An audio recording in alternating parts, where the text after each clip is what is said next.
Hello, everyone, and welcome to the Lords of the Night. With me, as always, is the Lord of Pain, Ranting Monkey. Hello. And I'll get it out of the way, the Lord of Pikachu, Squishy, 2 cents. Yo! I'm sorry, I forgot to turn my notifications off. What's and up, the Lord guys? of Pennies, Satsu, 2 cents. What up, though? And I am your host, Scribe, the Lord of Punishment, back from a night's respite last night after a very, very, very stressful week at work. I needed a night off, so that was why that was, but otherwise, hello, chat. Hello, everyone. Hope everyone had a good night last night, and hope you're having a good night tonight. And how are you three lords doing? I'm good. My day started off kind of rough, but it turned out to be a good day, so I'm happy. My birthday was cool. I'm doing great, Scribe. I said, how are all the lords? You called me Lord Pikachu. Yes, I did. I'm special. Do I get a wrench? Monkey Monkey gave me a wrench. Okay, you almost had a wrench, but then when you made it into a whiny thing, no. Nah. Lost it. I almost did. I was like, sure. Like, Monkey gave me a wrench. Well, I'm not gonna do the mommy daddy bullshit. Okay, if you would like a wrench, I'll give you a wrench. Give me a wrench, damn it! Jesus Christ, we got to say something in the chat, don't you? Well, give me a moment. I'll give you a moment, and then I'll give you a wrench. Wow.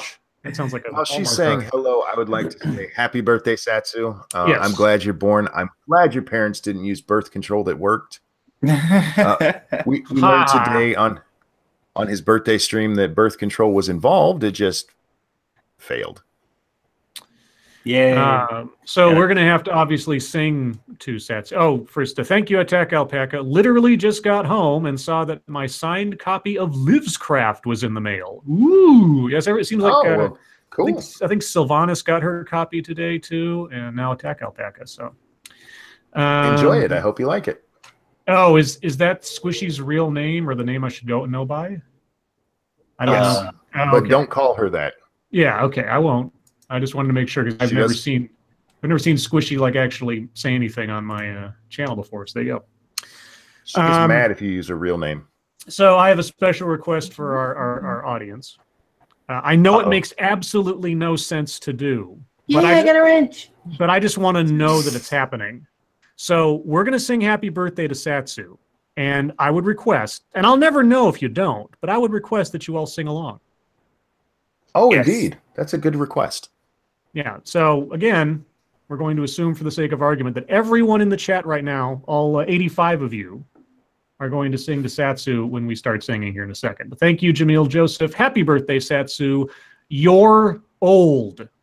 Not you apostrophe R-E old. You're old. So whatever an old is, it's your old. It's mine. It's my old. Are you correcting the grammar of our audience? It's my reflexive English major nature. I can't help it. Sorry. All right. So I don't know if you want to sing to yourself, Satsu, but I'd invite Squishy to join in if she wants to. Unless you want to hear a cat in the grinder. Well, we've done that before. So, all right, Monkey. Are you ready? Are you out there? Yeah. Are you listening? This one's for you.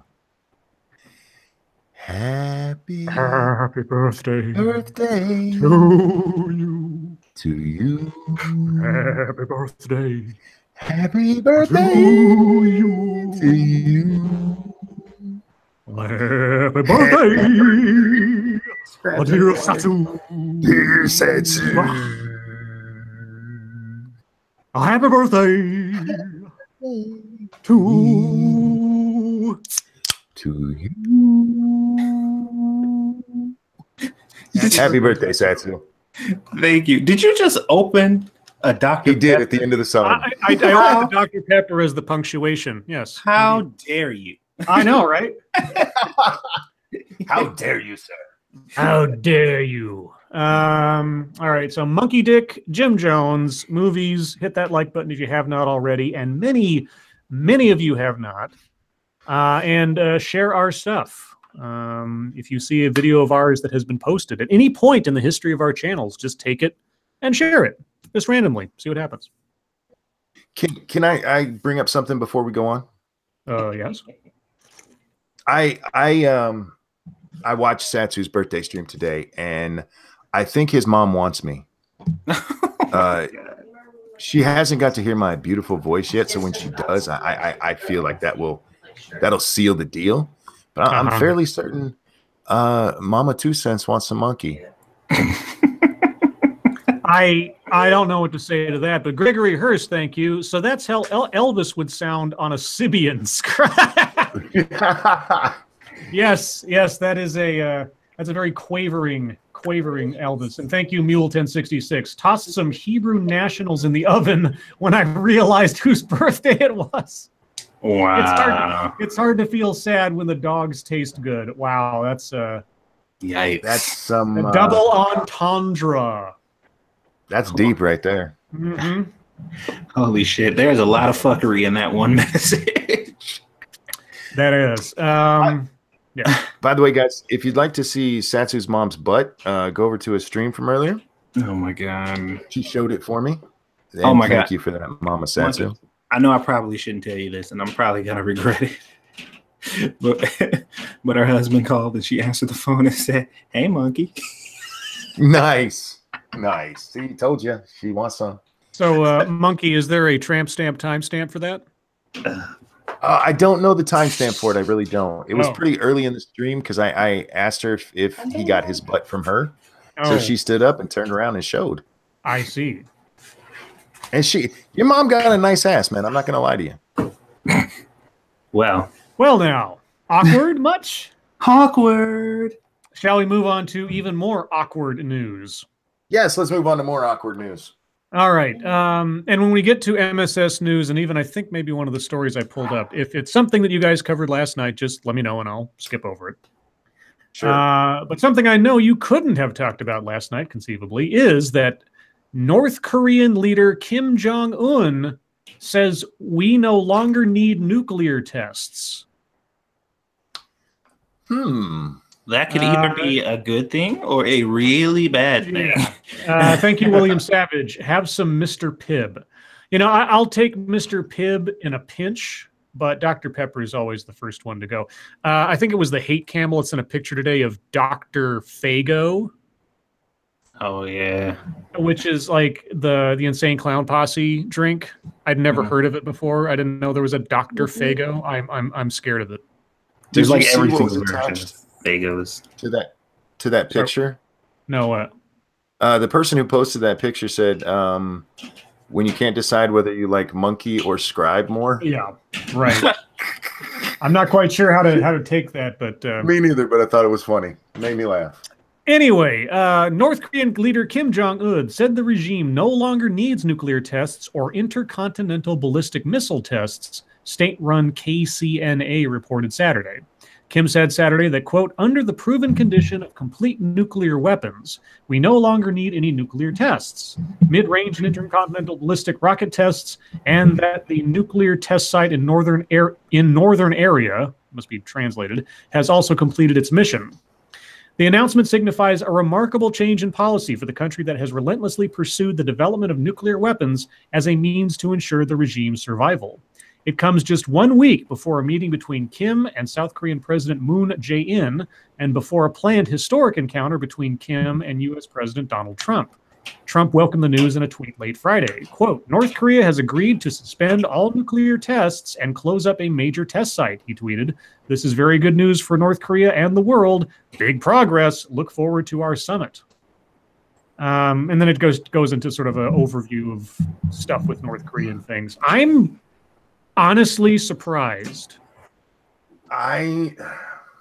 If it's true, I mean, you know, it's lip service necessarily, but at the same time, it's a very dramatic concession. I'm not surprised, and I've talked about this before. The whole American cowboy thing has a way of scaring people, and I still think that's part of. I know a lot of people, you know, with international politics. Trump's a moron. What the fuck is he thinking? I think he's smarter than people think here, or at least he's emulating somebody who's smarter than people think here, because it does pay off to scare the shit out of your enemies. I think it works on some, not on others. So, broken clocks right twice a day kind of thing. But hey, if it works on a regime that we would rather not become a nuclear threat, I'll take it. Yeah. Faith is abdication says never believe North Koreans. They lie more than Muslims with taka. How do you say that? Takia. Well, they have nothing to gain by lying here, and they have a lot. They actually have a lot to gain by knocking their shit off. They really do. There are so many sanctions against North Korea right now that if they would knock their shit off, would end, and they'd be allowed to, just fucking live their lives the way they do. Yeah. And, I've said this before, redemption always gets far more praise than consistency. Sure. If North Korea did a complete 180 on a bunch of things, they'd be in a better shape than if they just, been nice the whole time. Thank you, Scythus. Subscribe, monkey. Damn. Hello. What about Satsu? It's his birthday. Yeah. No, it's cool. It's cool. I understand. Satsu doesn't matter. Don't say hi to the black guy. It's fine. Whatever. But even going back to the Bible, I mean, the prodigal son is treated better than the son who stayed there and helped. And yes, yeah, I mean, it's not uncommon throughout history for that to be the truth. So yeah, if North Korea came around, they could be a golden boy over there right now. Golden child? What? The Golden Child, yeah. The Golden Child. Is Great that movie by Eddie Murphy. Is that one we should watch at some point in the future? Oh, it wouldn't be a bad one too. Yeah. I think I watched it again recently, and it's cheesier than I remember it, but it's still such a good movie. Yeah, Monkey and I have a very rough future schedule for the movies. This weekend's going to be Tin Cup. The next weekend's going to be, or next time, I mean, scheduling sometimes, but the one after that will be Dark Man. And then after that, we can do movies. What am I thinking of? A Knight's Tale.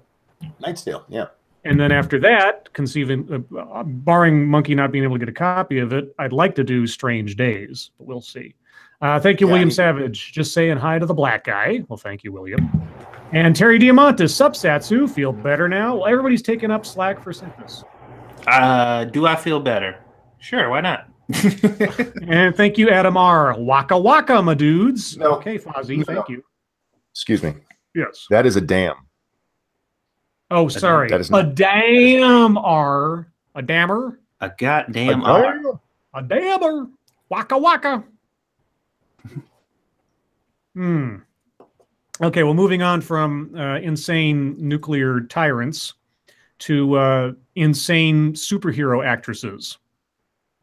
Oh, yeah, I saw that. And this is a story that we've touched upon several times in the past as it's sort of developed. I cannot wait for the documentary on this whole group because the story of this cult is insane. Yeah, we've covered this at least twice now, but things got real. Yeah, so we've known, just before I get into it, we've known that this particular individual was involved with this cult for some time, but she's now been arrested. Smallville actress Allison Mack arrested for alleged role in sex trafficking case. And like I say, I'm going to read as much about this cult as they've got on here because, like I say, I cannot wait for the documentary on the details of this because, I mean, whatever we're hearing in the news has got to be half of what's really going on. Thank you, Sithis. My bad, Satsu. I was listening, not looking. Happy birthday. And make more noise. Everyone has got to keep those crackers in check. Someone has to keep those crackers in check. Someone has to keep these crackers in check. Oh, I'm a cracker now. It's cool. It's cool. Right. You've been a cracker since the day you were born. Just like me. Shut up. Embrace it. Is he a Ritz or a Saltine, though? That's the Ritz, dude. Saltine. He's a Ritz. Low rent. Damn. I don't know. I got a little touch of butter in my salt. I'm a saltine. Actress Allison. I'm sorry, you're a wheat thin. Actress Allison Mack, best known for her role as Clark Kent's clever confidant Chloe. Good job, guys. On CW's Smallville, was indicted on Friday on charges of sex trafficking conspiracy, and forced labor conspiracy, according to a statement released by the Justice Department. Thank you, Sithis. I also plead beer and work exhaustion. It's okay. You've made reparations to the cracker on behalf of the black man. You're fine. You're fine. That's how reparations should work. That's right. What they should do is give it all to the white people, because white people are the ones who owe it to the black guys, right? So if they give it all to us, we can give it to the black guys, and we will absolutely make sure that happens. Trickle down economics. Is that right? Indeed, indeed. Well, I'll be waiting for that PayPal transfer. Thank you, Messi. Get his Ronald Reagan on. Did you see Sir Six video where this guy was equating flat Earth with slavery abolishment, and that the Bible supports the flat Earth theory? I didn't see the video, but I've heard those arguments before. Let's see. So Mac's arrest is related to her alleged involvement with an organization called Nxivm, a group that claimed to be a self-help program, but was, in reality, a pyramid scheme in which some recruits were exploited, quote, both sexually and for their labor to the defendant's benefit, according to U.S. Attorney Richard P. Donahue. Nxivm's founder, Keith Rainier, also known within the group as Vanguard, was also indicted on Friday. Quote, as alleged in the indictment, Allison Mack recruited women to join what was purported to be a female mentorship group that was, in fact, created and led by Keith Rainier. A representative for the actress had no comment on her arrest. Rainier will be arraigned on a date that is yet to be determined. Okay, the allegations. Let me make sure I haven't missed anything. Okay. Officials allege that Nxivm, based in Albany, New York, encourages recruits to pay thousands of dollars for courses to rise through the ranks of the organization and recruit others to do the same. That sounds vaguely familiar. Gosh, Xenu. Officials say Mac, 35, is the co-creator of a program within Nxivm called The Source, which was targeted towards actors. Gosh, that sounds familiar. Really familiar. Gosh, money for courses to advance in the organization, and a whole segment just dedicated to actors? Golly. I think Scientologists assume for plagiarism. No shit. Mack and Rainier's charges stem from what officials say were activities that took place as part of a secret society within Nxivm called DOS, or DOS, in which women recruited others under false pretenses to perform sexual acts. Rainier was the sole male in DOS and the leader. Oh, what a stud. Until women recruited others, they were called slaves. Those who successfully recruited were called masters. Okay. Well then. The indictment claims many so-called slaves were branded on their pelvic areas using a cauterizing pen with a symbol which, unbeknownst to them, incorporated Rainier's initials. Mack is being accused by two unnamed women, identified in official documents as Jane Does 1 and 2, of directly or implicitly requiring them to engage in sexual activity with Rainier. Mack allegedly received financial and other benefits from Rainier in exchange for the women's cooperation with their demands. The women claimed they were blackmailed into complying, as DOS has a compromising information about them. If convicted of the crimes charged, Rainier and Mack each face mandatory minimum sentences of 15 years imprisonment and up to life. Yeah, it's not mentioned in this story. Does the story go on? No, that was about it. Okay. In the earlier stories, what they told us is that these women, when they joined this group, they were forced to give up some incriminating story about themselves. Yes. And that this was later used to blackmail them into sex, which is fucking creepy. Well, if this is all true, I hope they end up in prison for the longest they can get. The collection of personal information, like really private stuff, again, is also very similar to things that Scientology does. When they go through their auditing process, a lot of what they do involves sort of, different psychological theories, let's say. And part of that is to sort of confess your sins, cleanse yourself of your hang-ups and your secrets and everything else, is to sort of alleviate yourself of your thetans or whatever the fuck it is. And consequently, they record all of this. Yeah, get rid of your thetans. And by getting rid of your thetans, you also give up personal information about yourself, which could be used to blackmail you later. There's been conspiracy theories and rumors about certain celebrities with such things hanging over their heads, and in Scientology at least. So I take offense to the word blackmail. What's the other word for blackmail? Extortion, compulsory, extortion. Something. That's the I don't word know. I was looking for. Yeah. Why couldn't it be a white male, a white straight male? Because white males are good things. Yeah, white males. White male is what is in an envelope. I mean, yeah. But anyway, that is, how did they come up with the term blackmail? That is weird. Well, it wasn't black as in race, like black. You remember like a Treasure Island with like the black spot. Remember that? Yes. Okay, I mean, like black as in a negative thing, not as in a racial thing, but just that it was. What's the male part of it? I'm gonna guess. I'm gonna guess it would be something to the effect of someone sends you a letter saying, "I know what you did last summer," so to speak. Oh, okay. And that thing hanging over you is the negative, etc. Okay, I know my reading is horrible, but there's a story I really want to do because it has pissed me off so bad. Go ahead. Okay. This is kind of a follow-up to a story we didn't do, but it's been in the news for a few days. Bush-hating Fresno State professor passed out fake number, floods crisis hotline with calls. Okay. The professor who came under fire for celebrating the death of former First Lady Barbara Bush has caused another college's mental health crisis hotline to become flooded with calls after she posted the number online as her own. Randa Jarrar, I don't know how you say it, Jarrar, an English professor, Jarrar. Real quick, thank you. Professor. Thank you, Scythus. Blackmail equals fudge dipped cracker. Shit. Oh, so what you're saying is, deep inside, Satsu wants to be white. Uh-oh. Well, then he has to turn his dick in for a smaller size. Oh, go squish. Oh, ooh, nice. Damn. Thank you. Was that a reverse burn? I'll be here all week. She put Neosporin on that shit. That was great. That wasn't a compliment and an insult. She was insulting us while no, I know. That's what I'm saying. That was great. For y'all who missed it, Satsu's got a big dick. Sorry, Monkey. Thank you, Snubbirth. Blackmails are an invention of us colonizer. Thanks for the shout out yesterday, Satsu and Monkey. As a janitor, I wish my homeless only left sink rings.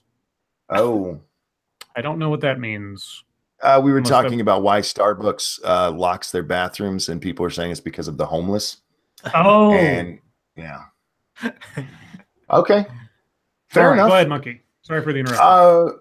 Jarrar, an English professor at the California State University, Fresno, attacked Bush online just hours after the 92-year-old died on Tuesday.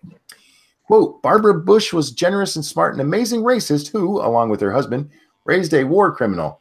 Fuck out of here with your nice words, Jarrar tweeted from her account, which has since been made private. I'm happy the witch is dead. We can't wait for the rest of her family to fall to their demise the way 1.5 million Iraqis have, she continued. Oh. The social media post drew intense backlash online, with one user posting her Fresno email address and phone number, the Arizona Republic reported. In response, Jarrar, whatever, said she hadn't yet activated her work number and posted a different one instead. If you want to reach me, here's my number, okay, the tenured professor said. But the number she gave out was fake and was really connected to a 24-hour crisis hotline at Arizona State University. Oh, Jesus. It is run by MPACT, a suicide prevention center. Oh. According to the Arizona Republic, the hotline was inundated with calls. While it normally receives about 5 calls per week, it was getting between 50 to 70 calls an hour by Wednesday. Jesus Christ. Damn. The spokesman said it doesn't appear that Gerard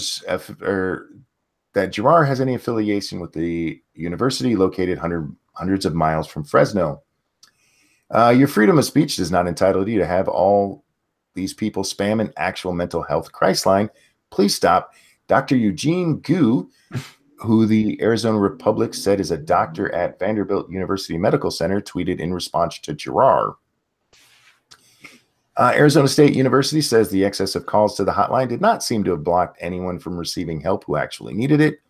The Fresno Bee reported that the call center brought on additional staff to help with the influx of callers. But Lori Prentice, who runs the in-home, I love you, baby, night, who runs an in-home homeless ministry, told the paper that Gerard giving out the phone number was a kick in the teeth for people who work with others dealing with crisis. I don't care what your political affiliations are. I really don't. That is a fucking dirty move.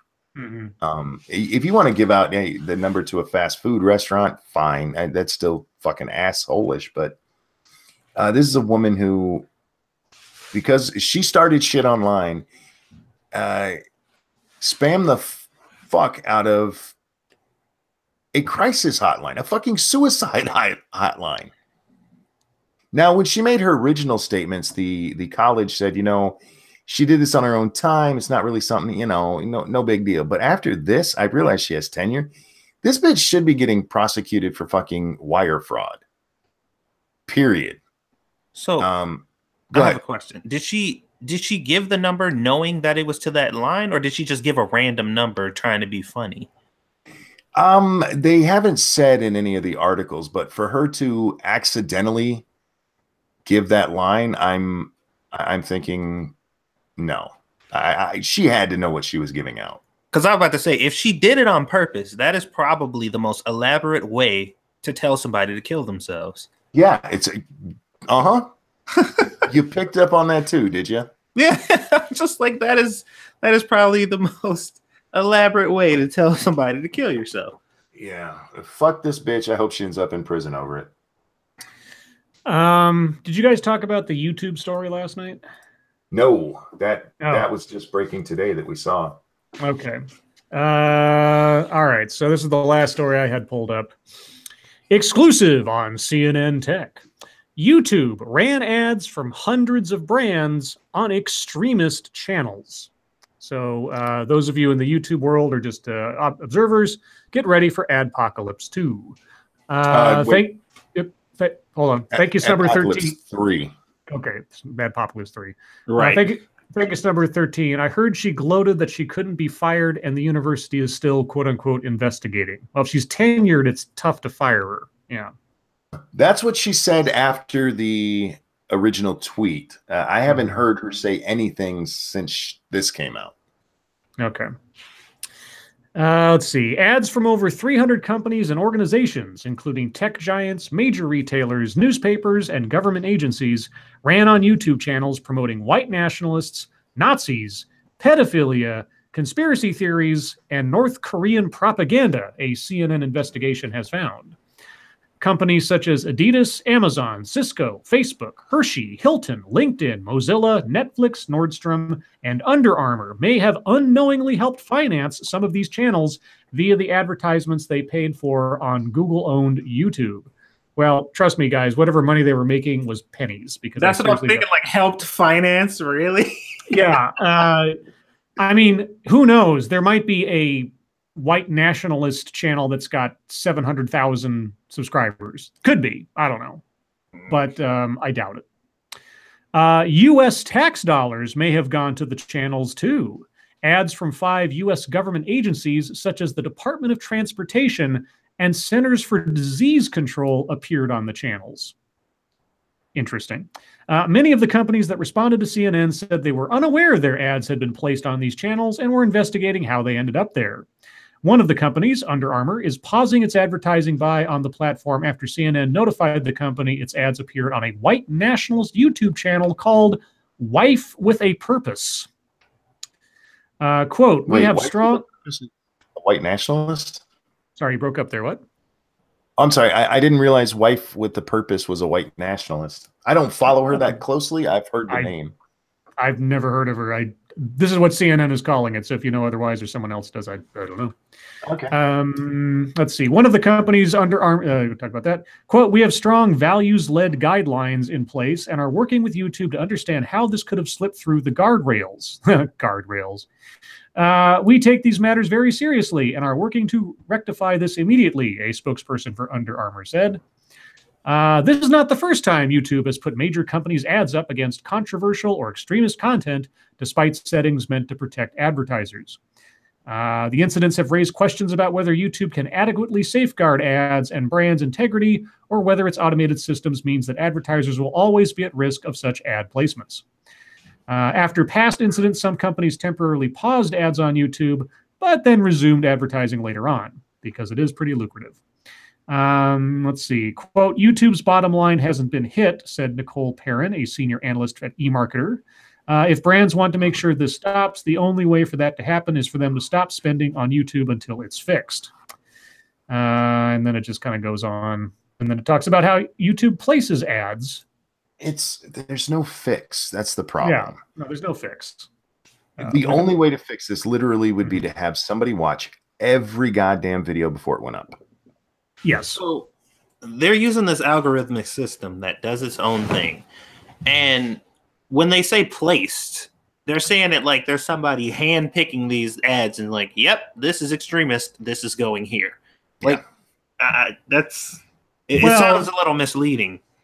Well, it's kind of beside the point because, like Monkey said, this would be the third time that something like this has become a deal. Well, yeah, of course. YouTube's had 2 bites at the apple to try to find a way to solve this problem, and obviously they haven't. So if I were the advertisers, I would just stop giving YouTube money. Like, I mean, I agree with the article, or the lady in the article who said just stop giving them money till they fix it. If they can't fix it, then why would you want to do it? Well, here's the problem. One, they're absolutely right about YouTube being lucrative, and what YouTube should have done in the first place is told advertisers, look, there's going to be problems. We're going to do our best to work them out. But if you want to advertise with us, this is how advertising on the internet works. Unless you want to specifically sponsor a channel, which they can do, you're going to take your chances that sometimes your ad's going to end up in a shitty spot. And that's just the way the internet works. This isn't TV. This isn't you buy a 30-second spot on Seinfeld. You know, this is you're going to buy a block of ads and we're going to throw them up where we think they fit the best. And granted, according to the article, the Under Armour person, I think it was, said that they said that some of the advertisers were using the tools. They just weren't working right. Well, it depends on what those tools are looking for. That's part of the problem with making this algorithm based. Yeah. If there's no tag in your video and there's nothing in the title and there's nothing in the description that says, hey, this is about hating Jews, the algorithm's not going to catch it. Yeah. Right. So shit happens. Get over it. That's the truth of it. There is no fix from YouTube, because they cannot hire enough people to watch every fucking video. Well, I'd go, if I was an advertiser, if I was a big company or whatever, I'd say, hey, YouTube, give me a list of the top 100 channels for subscribership and coverage. And then I'd set my marketing department for an afternoon to go look at each one of those 100 channels and just get a feel for what they are and what they do. And then say, okay, I only want my ads to run on these channels because they have the most exposure for the most bang for my buck. And since it's a relatively low number, we can monitor that and we'll take responsibility for the ones that we've selected. And then just not have them on any other channels. I mean, why would you want your ads running? I mean, I know I'm shooting myself in the foot by saying this. Why would you want your ads running on a channel that's got like only a couple thousand subscribers if you can have one like running on PewDiePie? I think the issue is the fact that there are so many. You know what I mean? Like that is even if they chose 1,000, that's putting so much money off the table Because like I was just thinking with this channel that they were talking about of the lady who's apparently, you know, a white supremacist or whatever. She has 10,000 subscribers, but this is just one channel with 10,000 subscribers, and your ad maybe played on one of her videos that had like 300 views. You're giving up billions of views from hundreds of thousands of other channels because your video played on a video that was, I mean, or like your ad played on a video that had like 500 views on somebody who's controversial. It doesn't make any sense for these companies to do that. Thank you, P-Dog Knight. CNN is shitting on the competition. They threw Jimmy Dore under the bus at the end of the article. He's one of their biggest critics on YouTube.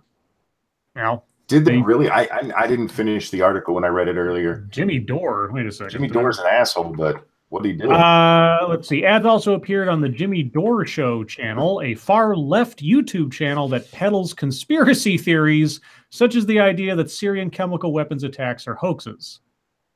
I don't know if I didn't see that. Maybe he does do that. I don't know.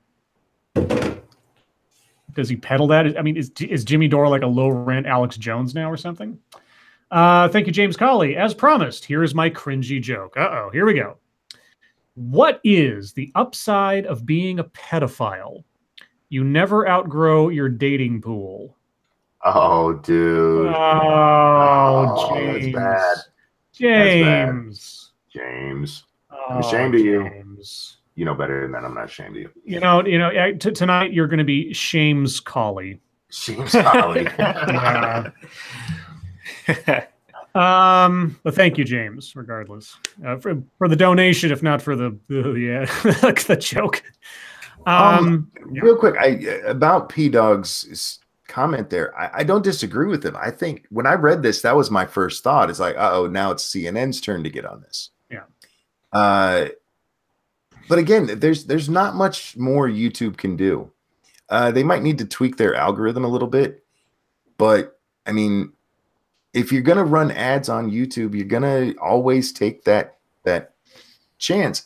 And the only thing you can do is when it happens is point it out to YouTube, and they can block that channel from your ads. Yeah. That's it. Yep. That's it. Just let it be known. And I don't see why that can't be done. Like, if people are looking out for that shit anyway, let it be known. YouTube can fix it. And obviously they're going to be making adjustments to the algorithm, but it'll never be perfect. Like, it's just not going to be. But because these stories are so big and people like to blow shit out of proportion, you know, it could have showed up on a channel with no subscribers on a video that had like 3 views. Yeah. And they'd still be like, oh fuck, did you see that?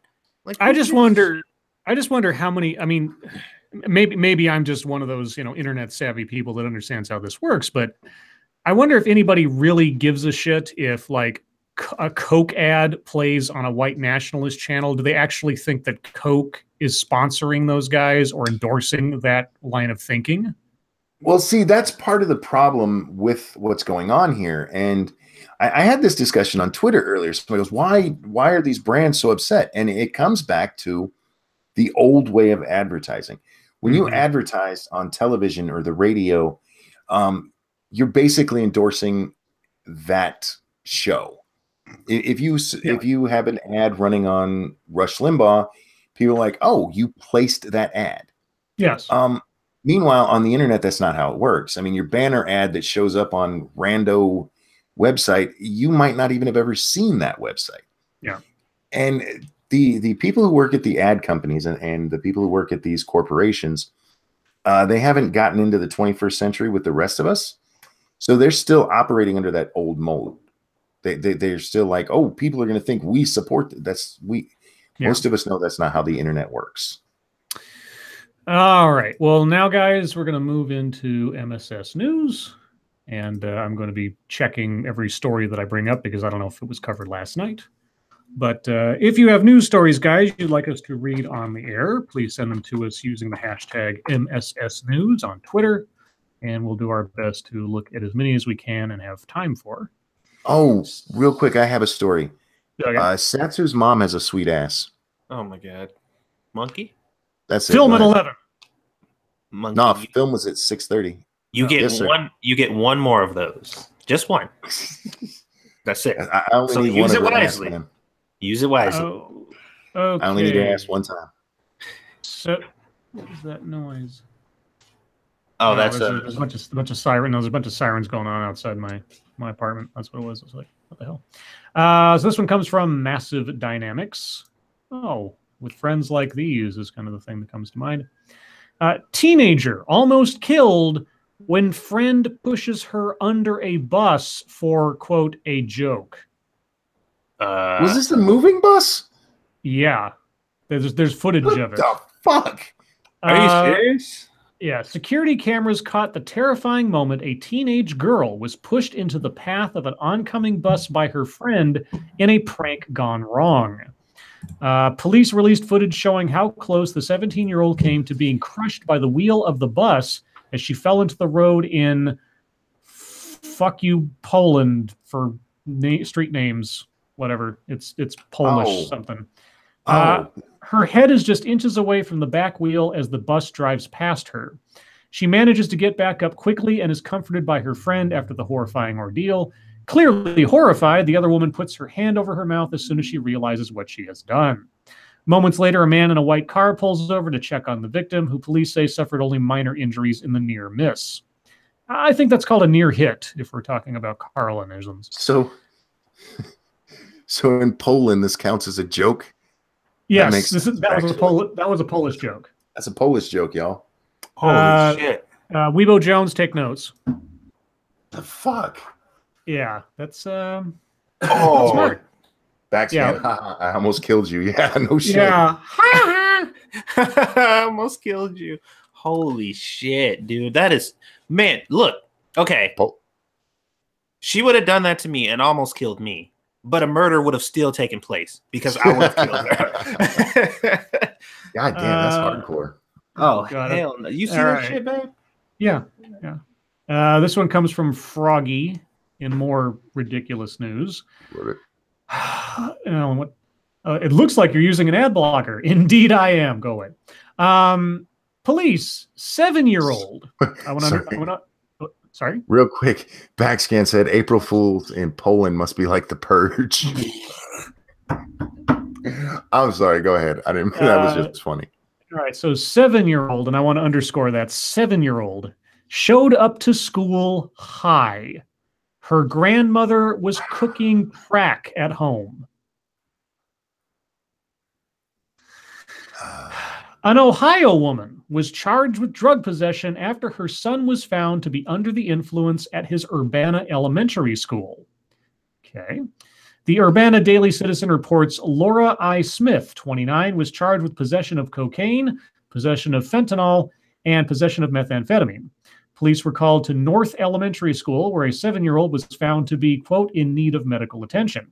The child was treated at a local hospital. He had exhibited symptoms of drug use, possibly accidentally.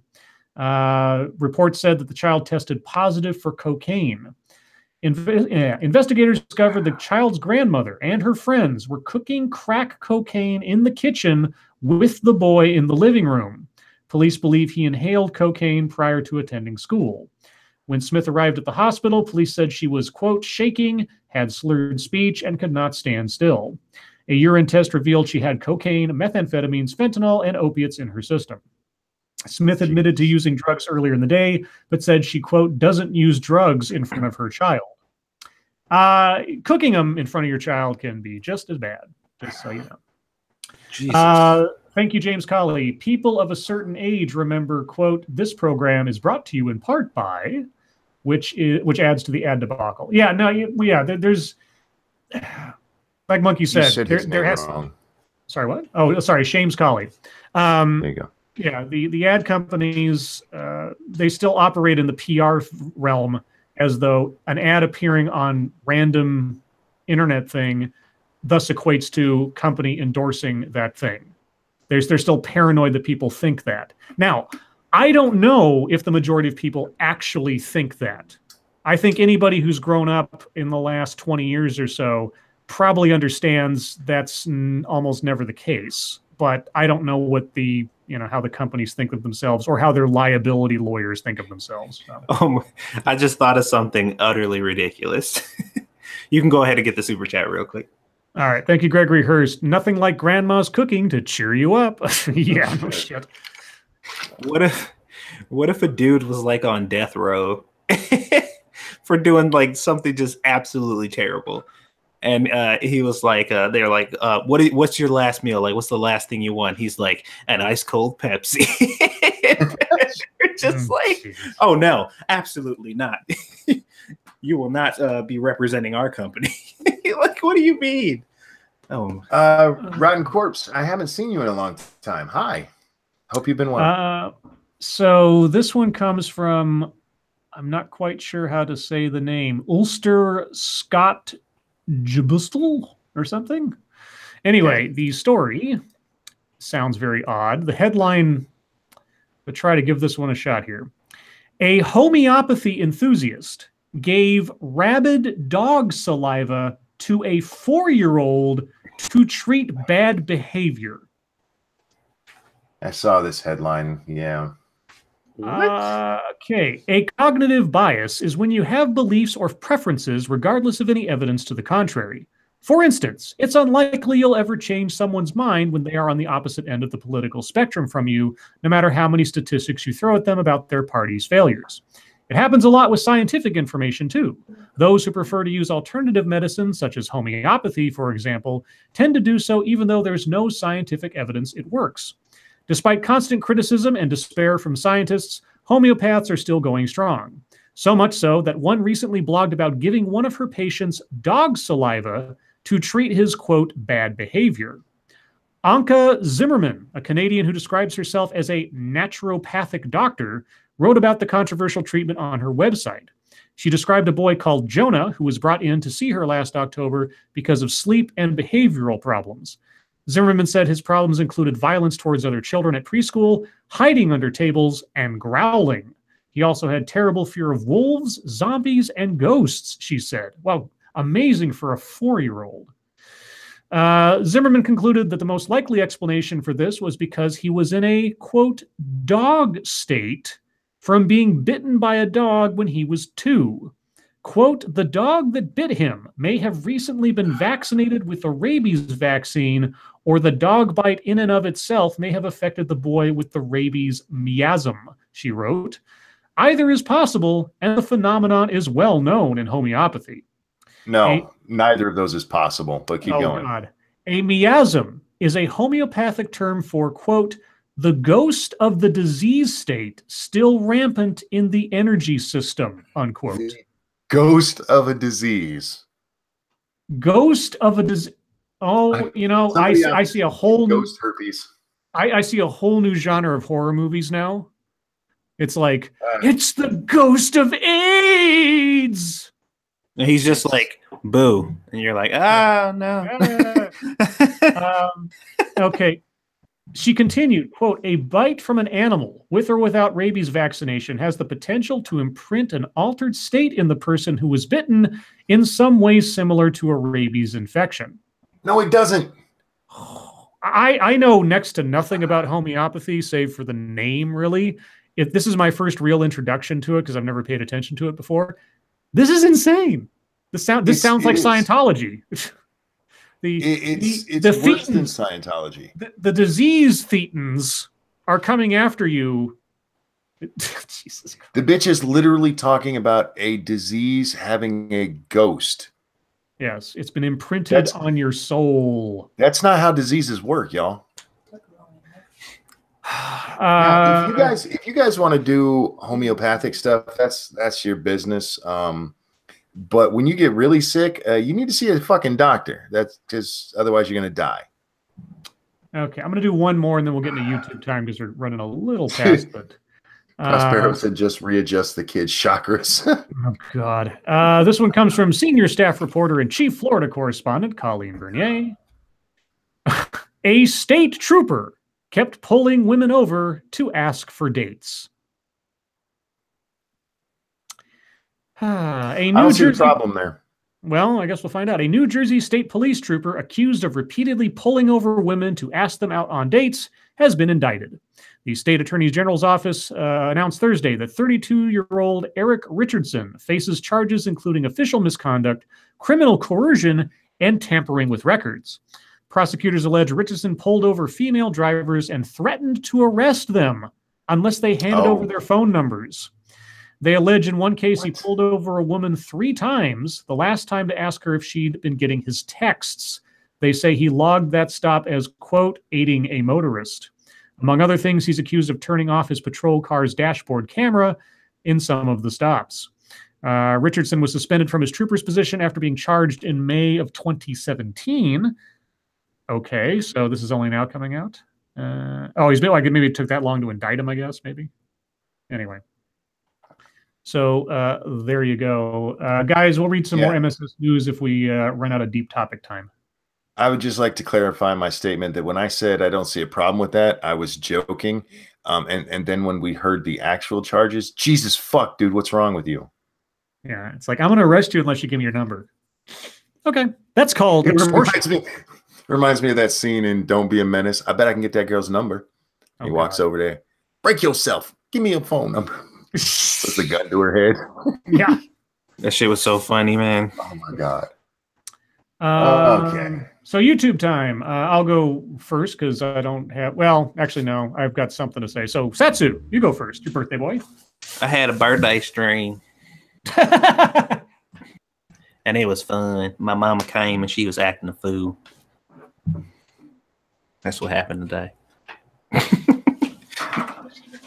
This informative commentary has brought to you by Satsu 2 cents and his mother's ass. You fucking bastard. No, that we did it. I had a birthday stream. I didn't do any videos or anything like that. Squishy just got some food and she is dying to open this up right now. And that's pretty much it. Nothing too major. Although tomorrow, Monkey, my mom wants me to come over there so we can have like a get together because she came over here to spend time with me, but she wants the fam to be able to spend time with me over there. So I may not be able to make it tomorrow, but I will let you know for sure. Okay, cool. Oh, to the show tomorrow night? Yeah. Okay. So I'll let you know. I told her that she said that it shouldn't be a problem for her to get me home. But Yeah. Well, if you can't make it, just shoot us a message. All right, I'll let you guys know. We'll do a Scribe and Money show. We haven't done one of those in a long time. Mm-hmm. Monkey, what have you been up to? Nothing. I stopped by Satsu's stream today, and his mom was kind enough to show off her sweet ass. And it was nice, and she kind of bent down a little. I thought she was going to twerk, and when she sat back down, she said she would have if she knew how. So somebody needs to teach Satsu's mom how to twerk. But she also said something I found very interesting, and since I have nothing to talk about video-wise, I thought we could cover it just real quick. She said that when women watch porn, and I need the women in the audience to type 1 if you agree with this and 2 if you disagree. She said when women watch porn, the most distracting thing is hearing another woman moan. Is that true? Yes or no? 1 for yes, 2 for no. Do you guys are you like Satsu's mom? You don't want to hear, when you're watching people fuck, you don't want to hear the woman moan? What do you like to hear? Do you like to hear the slurping? I'm just asking. Anyhow, if you guys didn't watch Satsu's birthday stream, make sure you do. It was really funny. His mom is great. His mom is fucking amazing. Dude, your mom is awesome. She has a great sense of humor, and I am happy that your dad didn't pull out. Yeah, she had a good time, man. She said she said she got to do that more often. She was dead serious. Like, that was actually fun. That's all I got. Oh, and it looks like the women are in agreement. Yeah, they don't want to hear other women moaning, except for Weibo, who apparently likes it. Mm-hmm. So I haven't been able to work on anything really for the week because my work days have been ridiculously busy for reasons that are kind of just overwhelming. And thankfully the week's over with, and hopefully it'll start to peter out from here on out.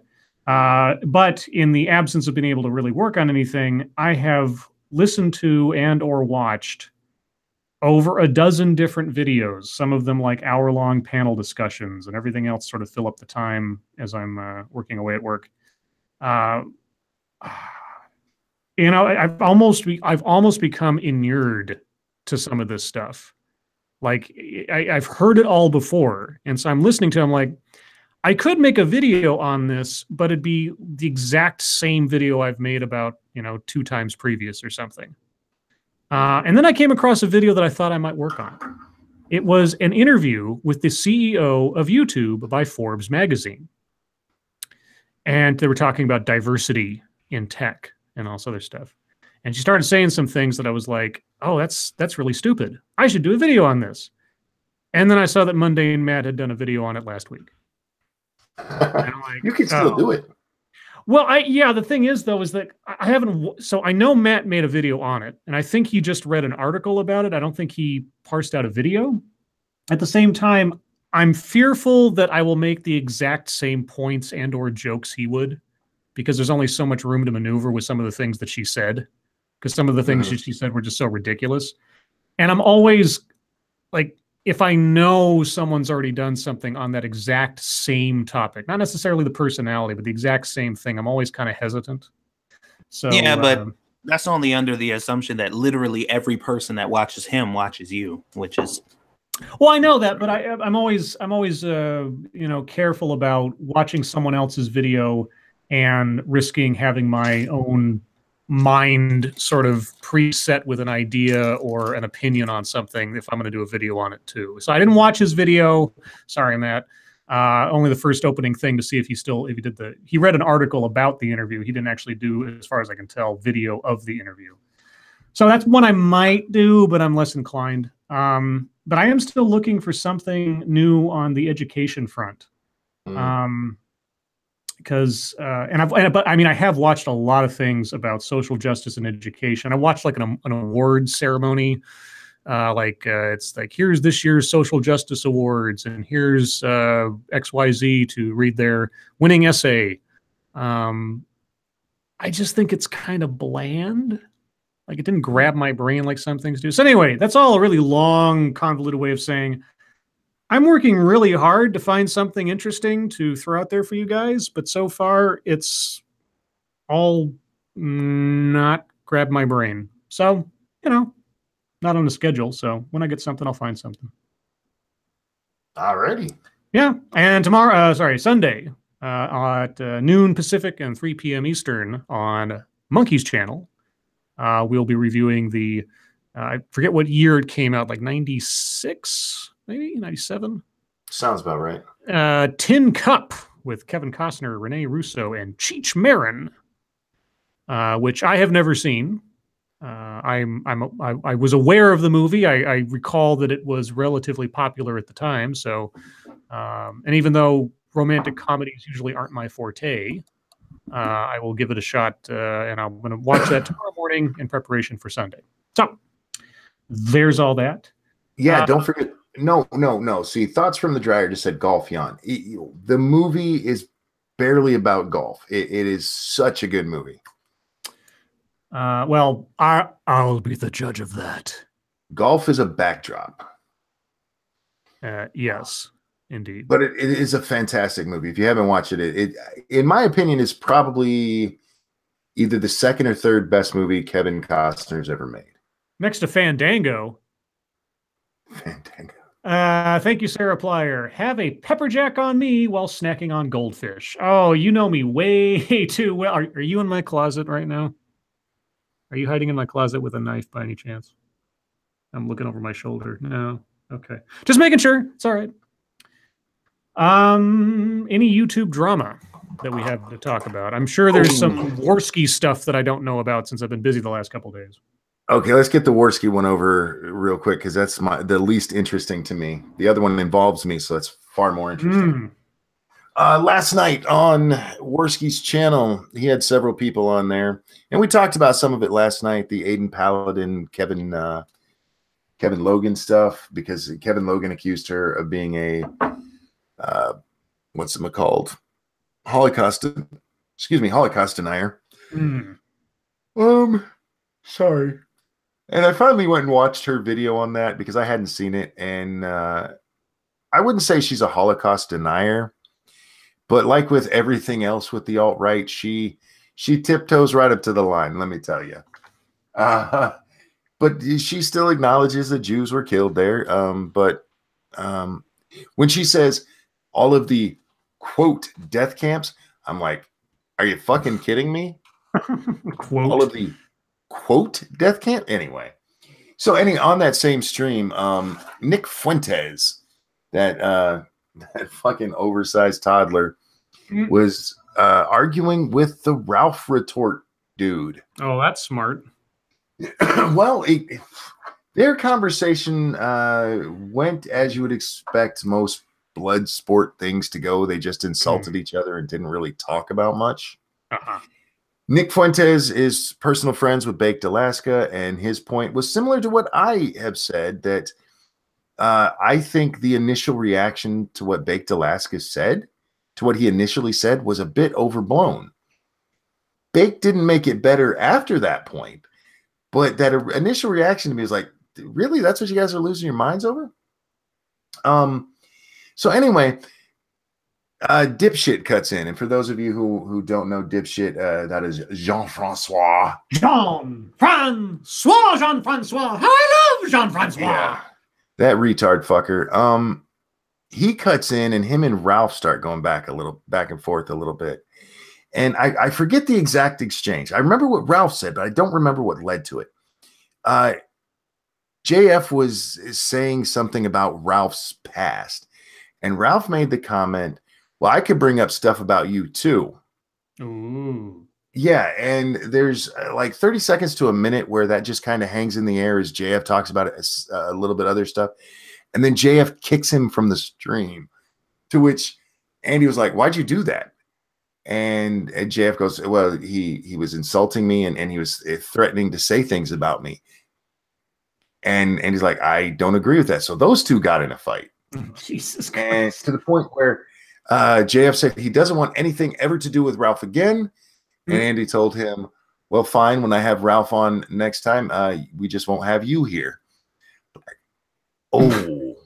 God, man, such brutal witticisms I haven't seen since kindergarten. Yeah. Oh, yeah, and he told him, yeah, this isn't your show, JF, but yeah, it is. Let's be honest. It's nice to see Andy try to take back his show like that, and good for him to stand up for himself and be like, no, I disagree with what you did there. Because really, Ralph didn't say anything that horrible. But yeah, JF, apparently it got into his knickers, and he was not happy about it.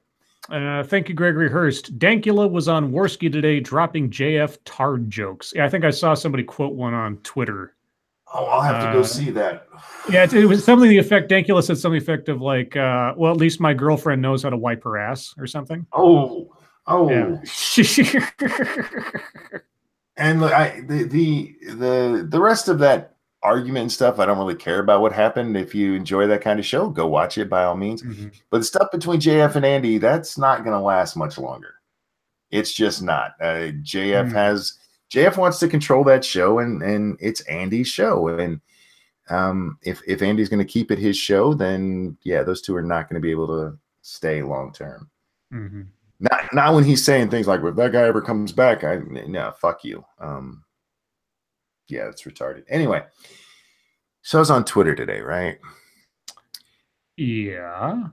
And well, I'm sorry. Do you guys have anything to say about? I was about to say, is this a different story, or are you just? This is a different story. So if Satsu, do you have any drama before Monkey goes into his deal?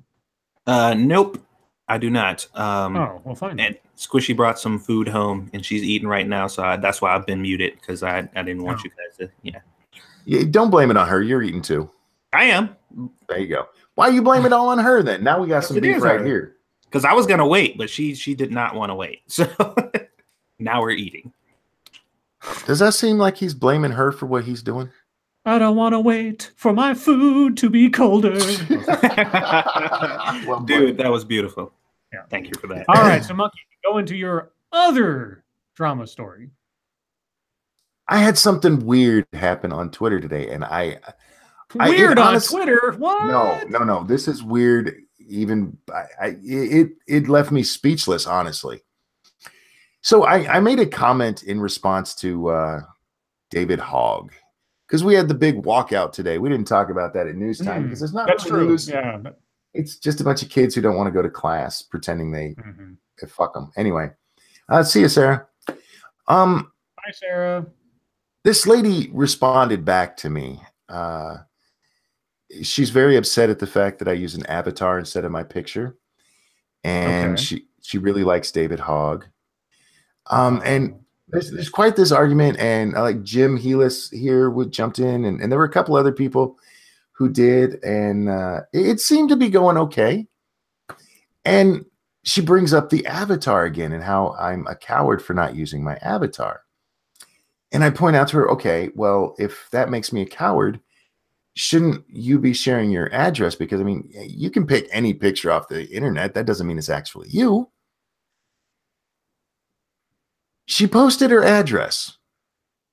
Okay, real quick. Thank you, James. Sorry, James Colley. What's for dinner? That would be a Satsu question. I don't know. She ordered Chinese food. No. So they're eating cat right now. This cat tastes a lot like shrimp, so whatevs. You know you're going to be hungry again in an hour, right? That's most right. likely. Okay.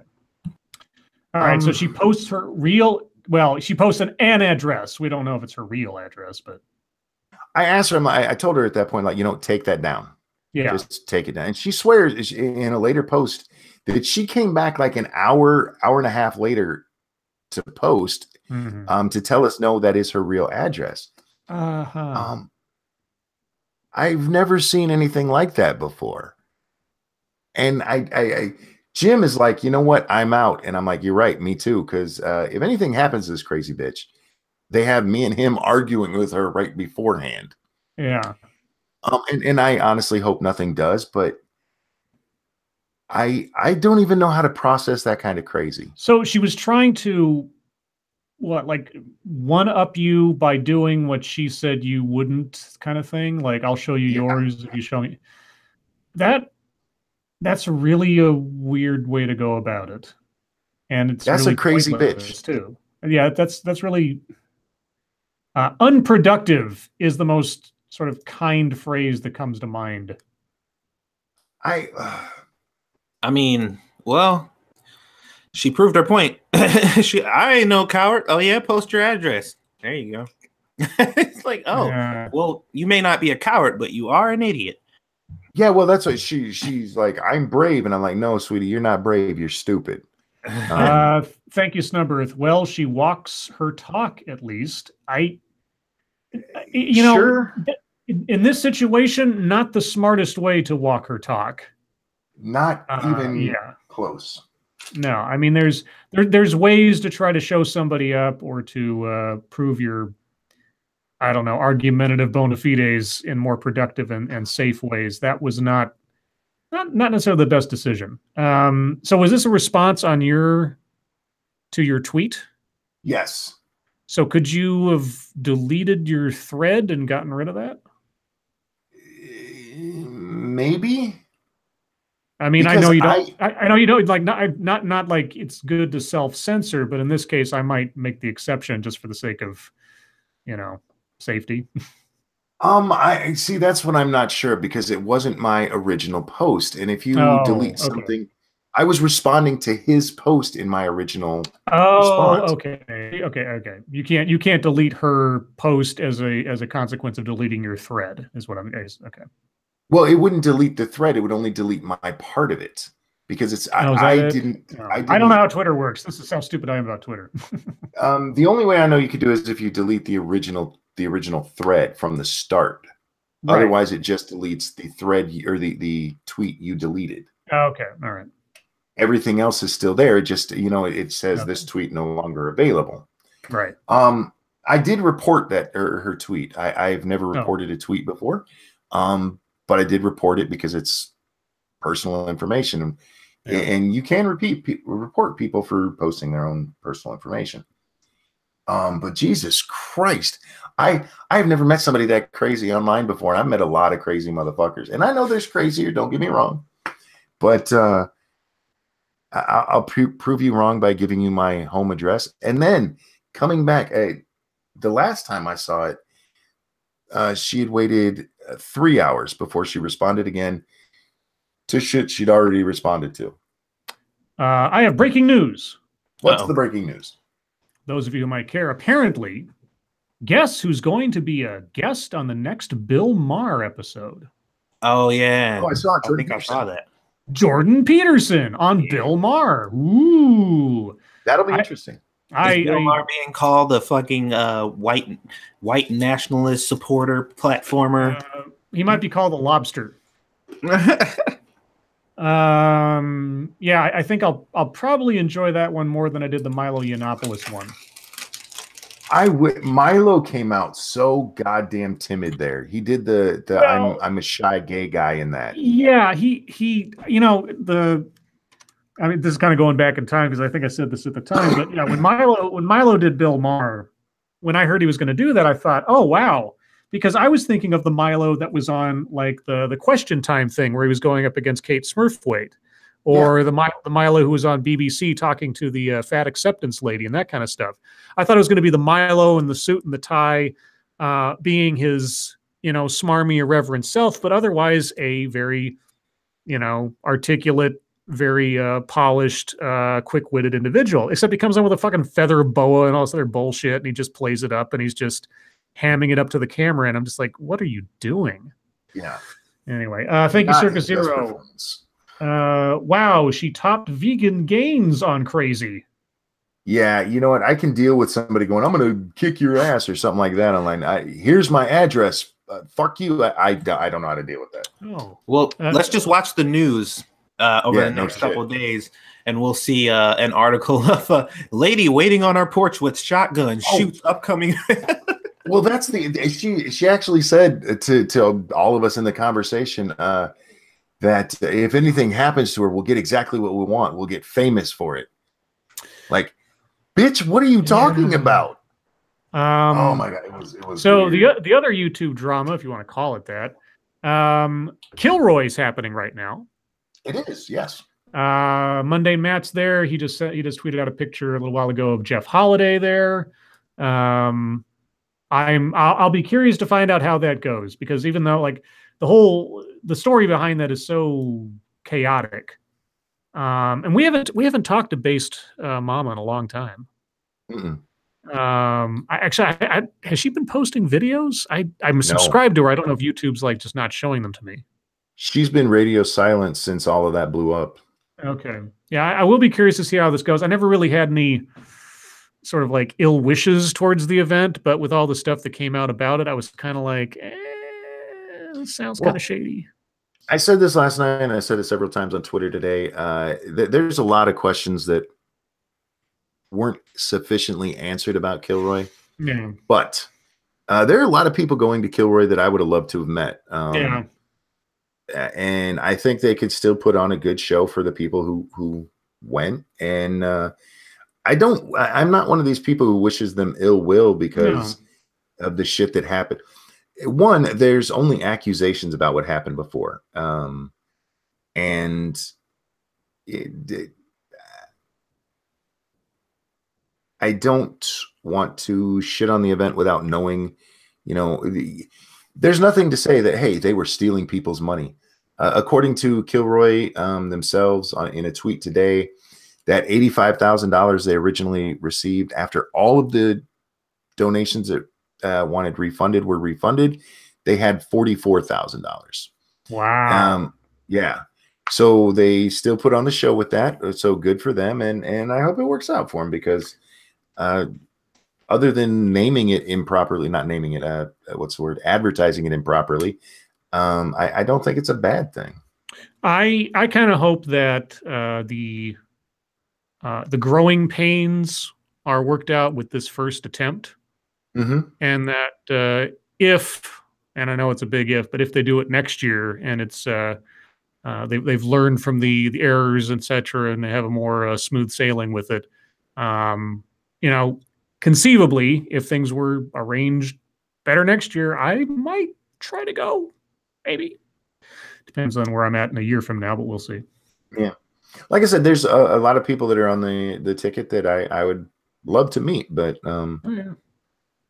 Yeah, I Like hope Monkey. everybody. I'd love to meet Monkey. That'd be great. Yeah, I should just come over and we watch movies or something.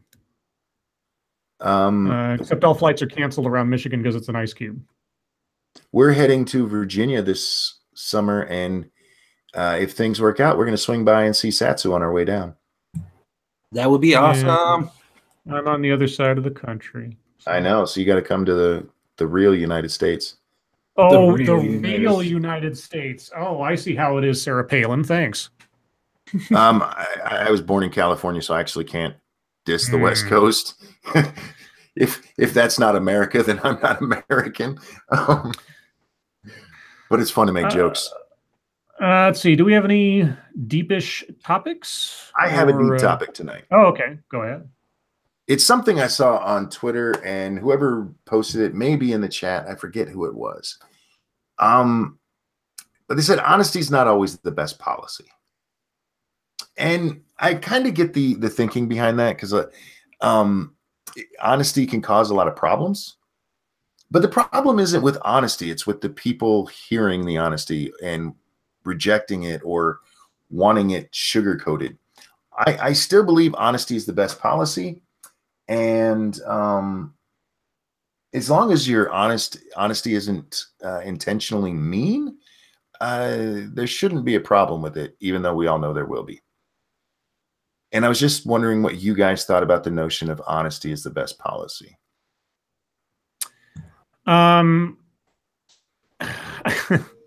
So I think it's weird that you say that, because I think back to and I know this is gonna, this is the nerdiest thing in the world. Oh, sorry, real quick. Thank you, Snubber13. If you guys meet, how will face reveals work?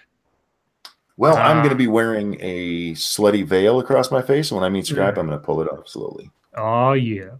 I think back to something I made up while I was playing a character in my vampire LARP. Mm-hmm. And he had this attitude. Somebody accused him of being a liar about something that he wasn't being a liar about. He looked the guy in the eye and he said, "I only lie when it matters." And that's kind of how I look at it. Like in a relationship, I don't lie. Like this is sort of the do unto others thing. If I'm in a relationship with someone, whether it's a friend or a romantic partner or something else, I don't want to be lied to. I don't want to have that come back on me, or even give the hint that I'm okay with that kind of thing. If somebody comes up to me while I'm on the street and says, "Hey, buddy, can I have a couple of dollars?" I'll say, "Oh, I don't have any cash on me." Even if I've got $20 on me, I'll walk away. I mean, that's honesty is not always the best policy, but sometimes it's the most expedient way to get out of something that doesn't matter, kind of thing. So there you go. Real quick, credit where credit's due. This came from Terry Diamandis on Twitter. I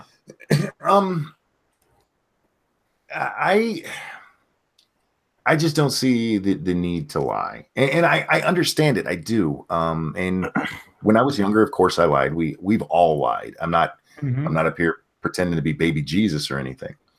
But in my that would be a real life, trick. Indeed. In my current life, I do not lie. I just don't. And there are benefits to it. My friends know if they come to me and go, "How does this look?" I'm going to tell you. I'm going to give my honest opinion.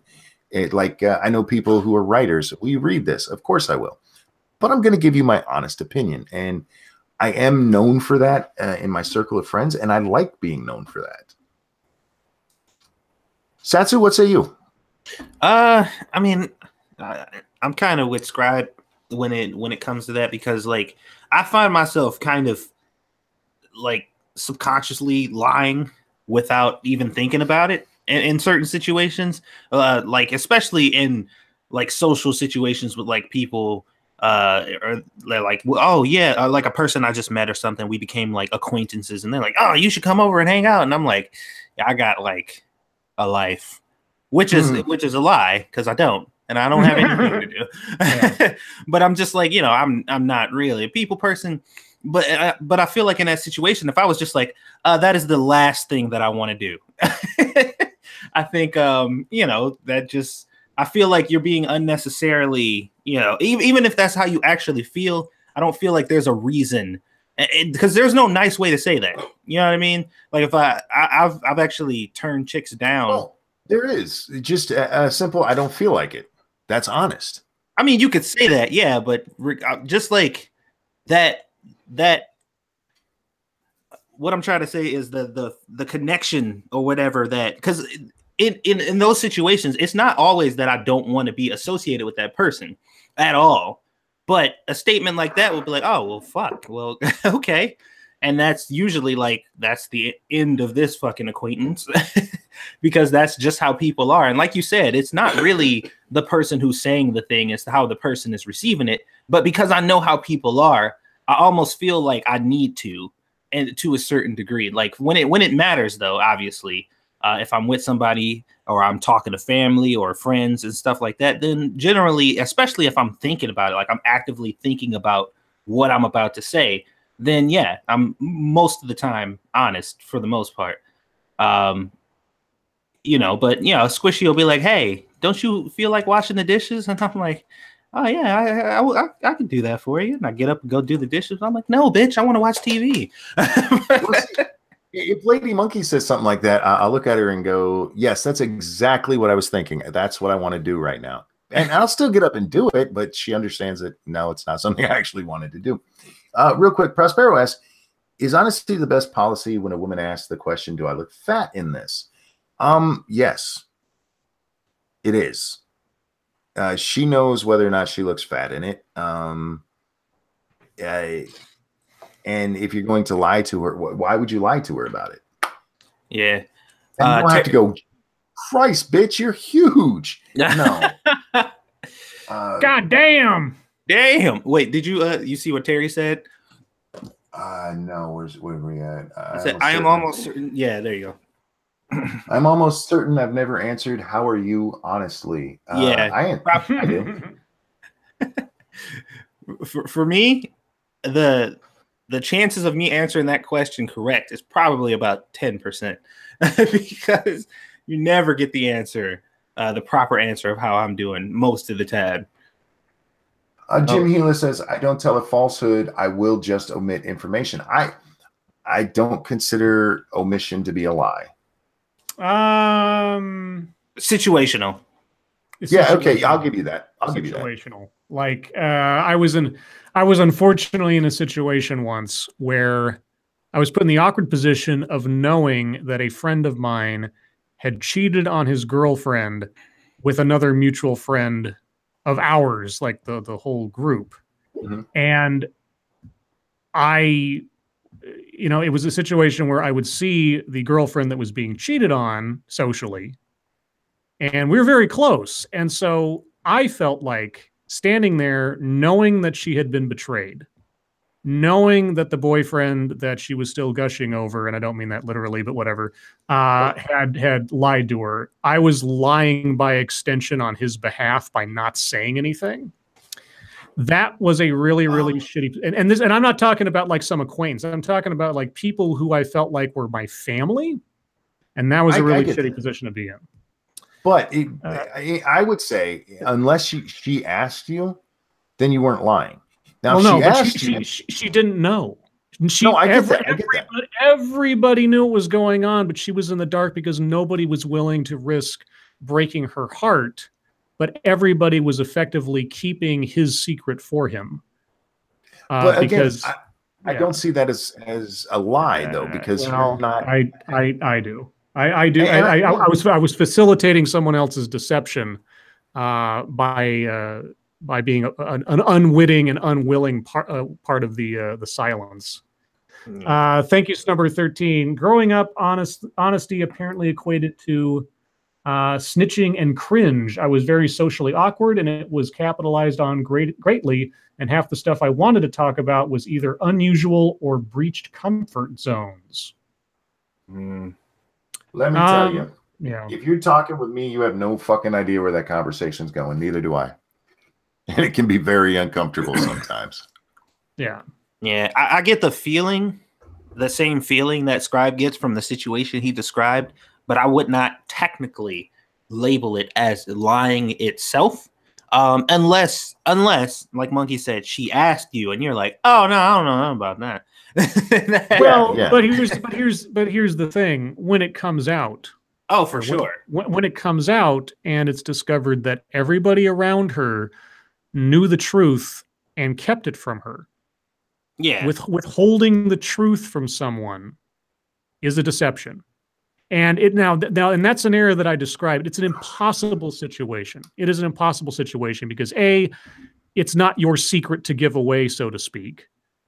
B, you know that doing so will only lead to devastating consequences. And C, if you are the honest person in that situation, you're losing friends either way. There's no way around it. You cannot be the honest person in that one if everybody else is keeping mum for someone who's doing the betraying. And I won't go any deeper into it, but I'll just say the short version is I effectively ended up being the odd man out by being the most honest of the group. So everybody lying to each other eventually blew up anyway, but yeah. Well, that's once it came out, if I were in your position, and again, I understand where you're coming from. This is just my way of thinking. And if she came to me and said, "Why didn't you tell me? Did you know?" I would tell you, "Yeah, I knew." Why didn't you tell me? It's not my place. You didn't ask. This was between them, and that was actually a really good example for where I see the difference between lying and omitting not being a lie. If you're not directly asked about something like that, I don't think it's lying. We'll see. Now, oh, go ahead.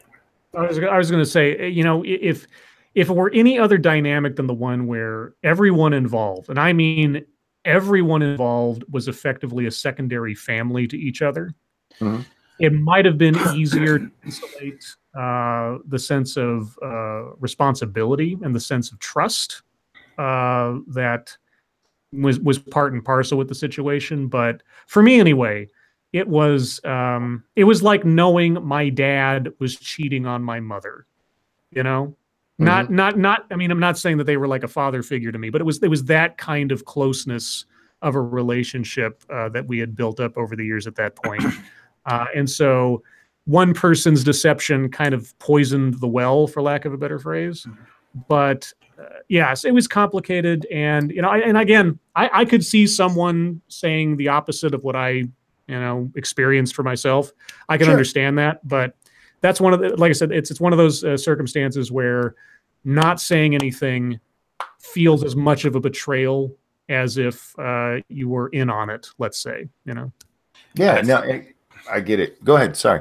I've had friends who were cheating on their girlfriends or whatever, and they would tell me, like, "Hey, if she come and ask you, you better not say anything." And I'm like, if she comes to ask me, because this person is my friend, then I will tell her.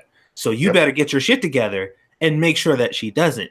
Because just like I wouldn't lie to you, person who is also my friend, if she asks me, I'm not going to lie to her. So I'm letting you know right now, I'm not going to snitch on you. So I ain't no snitch. But if she asks me, I'm telling her. So get your shit together. If it's a direct question, I will answer you honestly. And one of the great benefits of that is I have friends I trust. I don't have a large circle of friends, but it is a very close friendship because they know I value. I would rather be told a horrible truth than a pretty lie every time. Yeah, every time. The old saying goes, "The truth hurts, but lies are worse." Like it happened. I've got so many stories. Short version of this has happened more than once, and I'm sure it's happened to a lot of people too. You're with somebody for a long time, then you break up for whatever reason. You find out that they left you for someone else, and that at some point in the relationship, they weren't telling you the truth anymore about how they felt about you or what the situation was. So since you don't know when it began, your entire mental photo album of your relationship with that person is just covered in grease. And the entire relationship is soured. I mean, like if they had come to you at the point at which things went awry or things weren't working out anymore or whatever and just said, I think we need to part ways, or I don't think things are working out. At least give them a chance to talk it out or something. But if you keep the secret and you do something on the side and it comes out later and you don't know when it all started, the relationship's soured forever. You know, it could be salvaged if someone's honest with you. I know we're getting close to question time. We're actually there, but real quick, I mentioned before that the girl who introduced me to Lady Monkey was my girlfriend in high school. Right. And all through high school, I lied to this girl. Told her no, nothing was going on with me and Lady Monkey. And then I eventually broke up with her and ended up moving away, and we'd lost contact for a long time. And we met back up online years later, and we were talking one night, just chit-chatting. She ended up marrying a guy who was my best friend in high school. They got 2 kids, 2 beautiful children. And the subject of me and Lady Monkey came up, and she asked me, were you sleeping with her when you were sleeping with me? And I'm like, yeah, I was. This is like 20 years later. She started bawling, crying her eyes out over it. So I understand what you're saying. Yeah, that shit apparently sticks with people a long time. Oh, yeah. I mean, this is 20 years later. We both have families and everything going. Yeah, but it still devastated her. I felt more like shit then than I did back in high school, because there were times, I felt horrible doing it, but you know what I think that is. You know what I think that is. It's sort of like let's say you have a really intense relationship with someone. What? Sorry, Terry Diamandis in chat. I'm sorry. Okay, so let's say Terry Diamandis in chat said, didn't the fact that her name was Lady Monkey tip your girlfriend off that you were going to hook up with her? Har. Anyway, go ahead. I'm so sorry. So if you have a really intense relationship with someone and then it kind of just cuts off and kind of stops and things kind of fade away relatively quickly, your memory of that person doesn't have this long distance of other memories to cross to get back to that point of where you were at with them. Mm-hmm. At that time. So if something happens or some revelation comes up, it's effectively for that line of memory to that person a lot shorter than if you'd like known each other for years in between and had all these other experiences and things kind of like, diluted.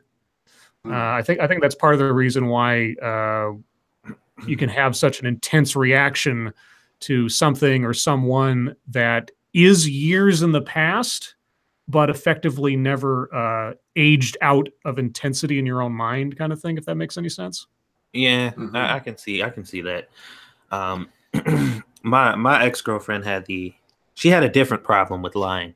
Her issue was the fact that she lied so much about irrelevant shit, like just small, pointless things. Like I literally became incapable of believing anything right came out of her mouth, to the point to where if the house was in flames and I was sitting on the couch and there was smoke and fire everywhere, and she said out of her mouth that the house was on fire, then I'd be like, no, it's not. Quit lying, bitch. Go sit down somewhere.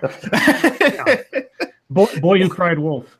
Dude, everything, literally everything, the smallest thing you can possibly think of, she would just lie about. And I'm just like, what the fuck is wrong with you? Thank you, Mule 1066. So it's time to get a lamp and look for an honest man. I'm dense right now. If that's a reference to something, I don't get it. It sounds familiar, but I don't know. It's not placed. Well, guys, the rest of the hour is up to you. Chat, it's up to you now. If you have comments, questions, complaints, conspiracy theories, if you haven't already hit the like button, and many of you have not, yes, take the time. Hit the like button for Satsu's birthday. Yes, it's Satsu's birthday. By all means, like my stream for Satsu's birthday, thus reparations. What? For the record. For the record. You did it. There was some happy birthday Satsu's here, Scribe. Well, there was. Happy birthday, dear Satsu. Absolutely, Scribe. Happy birthday, dear Satsu. Monkey, we forgot to mention 7 days. Oh, yes, 7 days to die tonight, guys, after the stream. I'm pumped. Over on 2 cents plus. Yeah. Let's see. Data Wasteland says, can we start a GoFundMe to buy a bouncy castle to live and be king in? Well, until the wind blows it away and you on it, sure. I think that was meant for me so I don't get hurt. Oh, is that it? No, we need to get you a padded cell. So this is what she proposed to you on your birthday? No, but she did buy me stuff and things. Let's see. Did they sing "Happy Birthday" to you, Satsu? Of course we did. The Shiograph. We all sang, and even some of the chat sang. I assume. You think Monkey would have let that pass? Is Jim still in chat? I don't know. Oh, Helis? I'm asking. So if he's here, he'll. When you say Jim, I thought, is Mr. Medicare here? That'd be awesome. Thank you for the birthday wishes, guys. Mule 1066 says Diogenes. With the lamp thing, maybe you're quoting some Greek mythology or something, and I just don't know what that is. Okay, Jim's here. I got to ask him a question real fast. Okay. When I built my computer, I purposefully underbought the processor. I just put an i3 in here to get it going. I'm going to upgrade. Is there a big reason I need the i7 rather than the i5? Okay, that's it. He can answer it now. Soraluna 606. Is there any situation where you should tell a friend they're being cheated on? Well, if they're cheating on them with a corpse, yes. Or if you know that the person that they're sleeping with may be exposed to a disease or something. Yes. Here's the thing. Oh, by the way, Jim, I'm using a 1060 6 gig. If it was my best friend and his girlfriend, I like we were actually, even if she was a friend and she was cheating on my best friend, yeah, I'd rat her out. What if your best friend was cheating on his girlfriend? Fuck, and you're friends with both of them. It wasn't like there was like you'd go bros before hoes kind of thing. If he's like my best friend, like my best friend in real life, me and him have been friends since I was 18. Yeah, I would keep my mouth shut. Well, see, the type of person that I was growing up, I would be the type of person to tell him, like, look, we're cool and shit, but like that's not the type of shit that I do.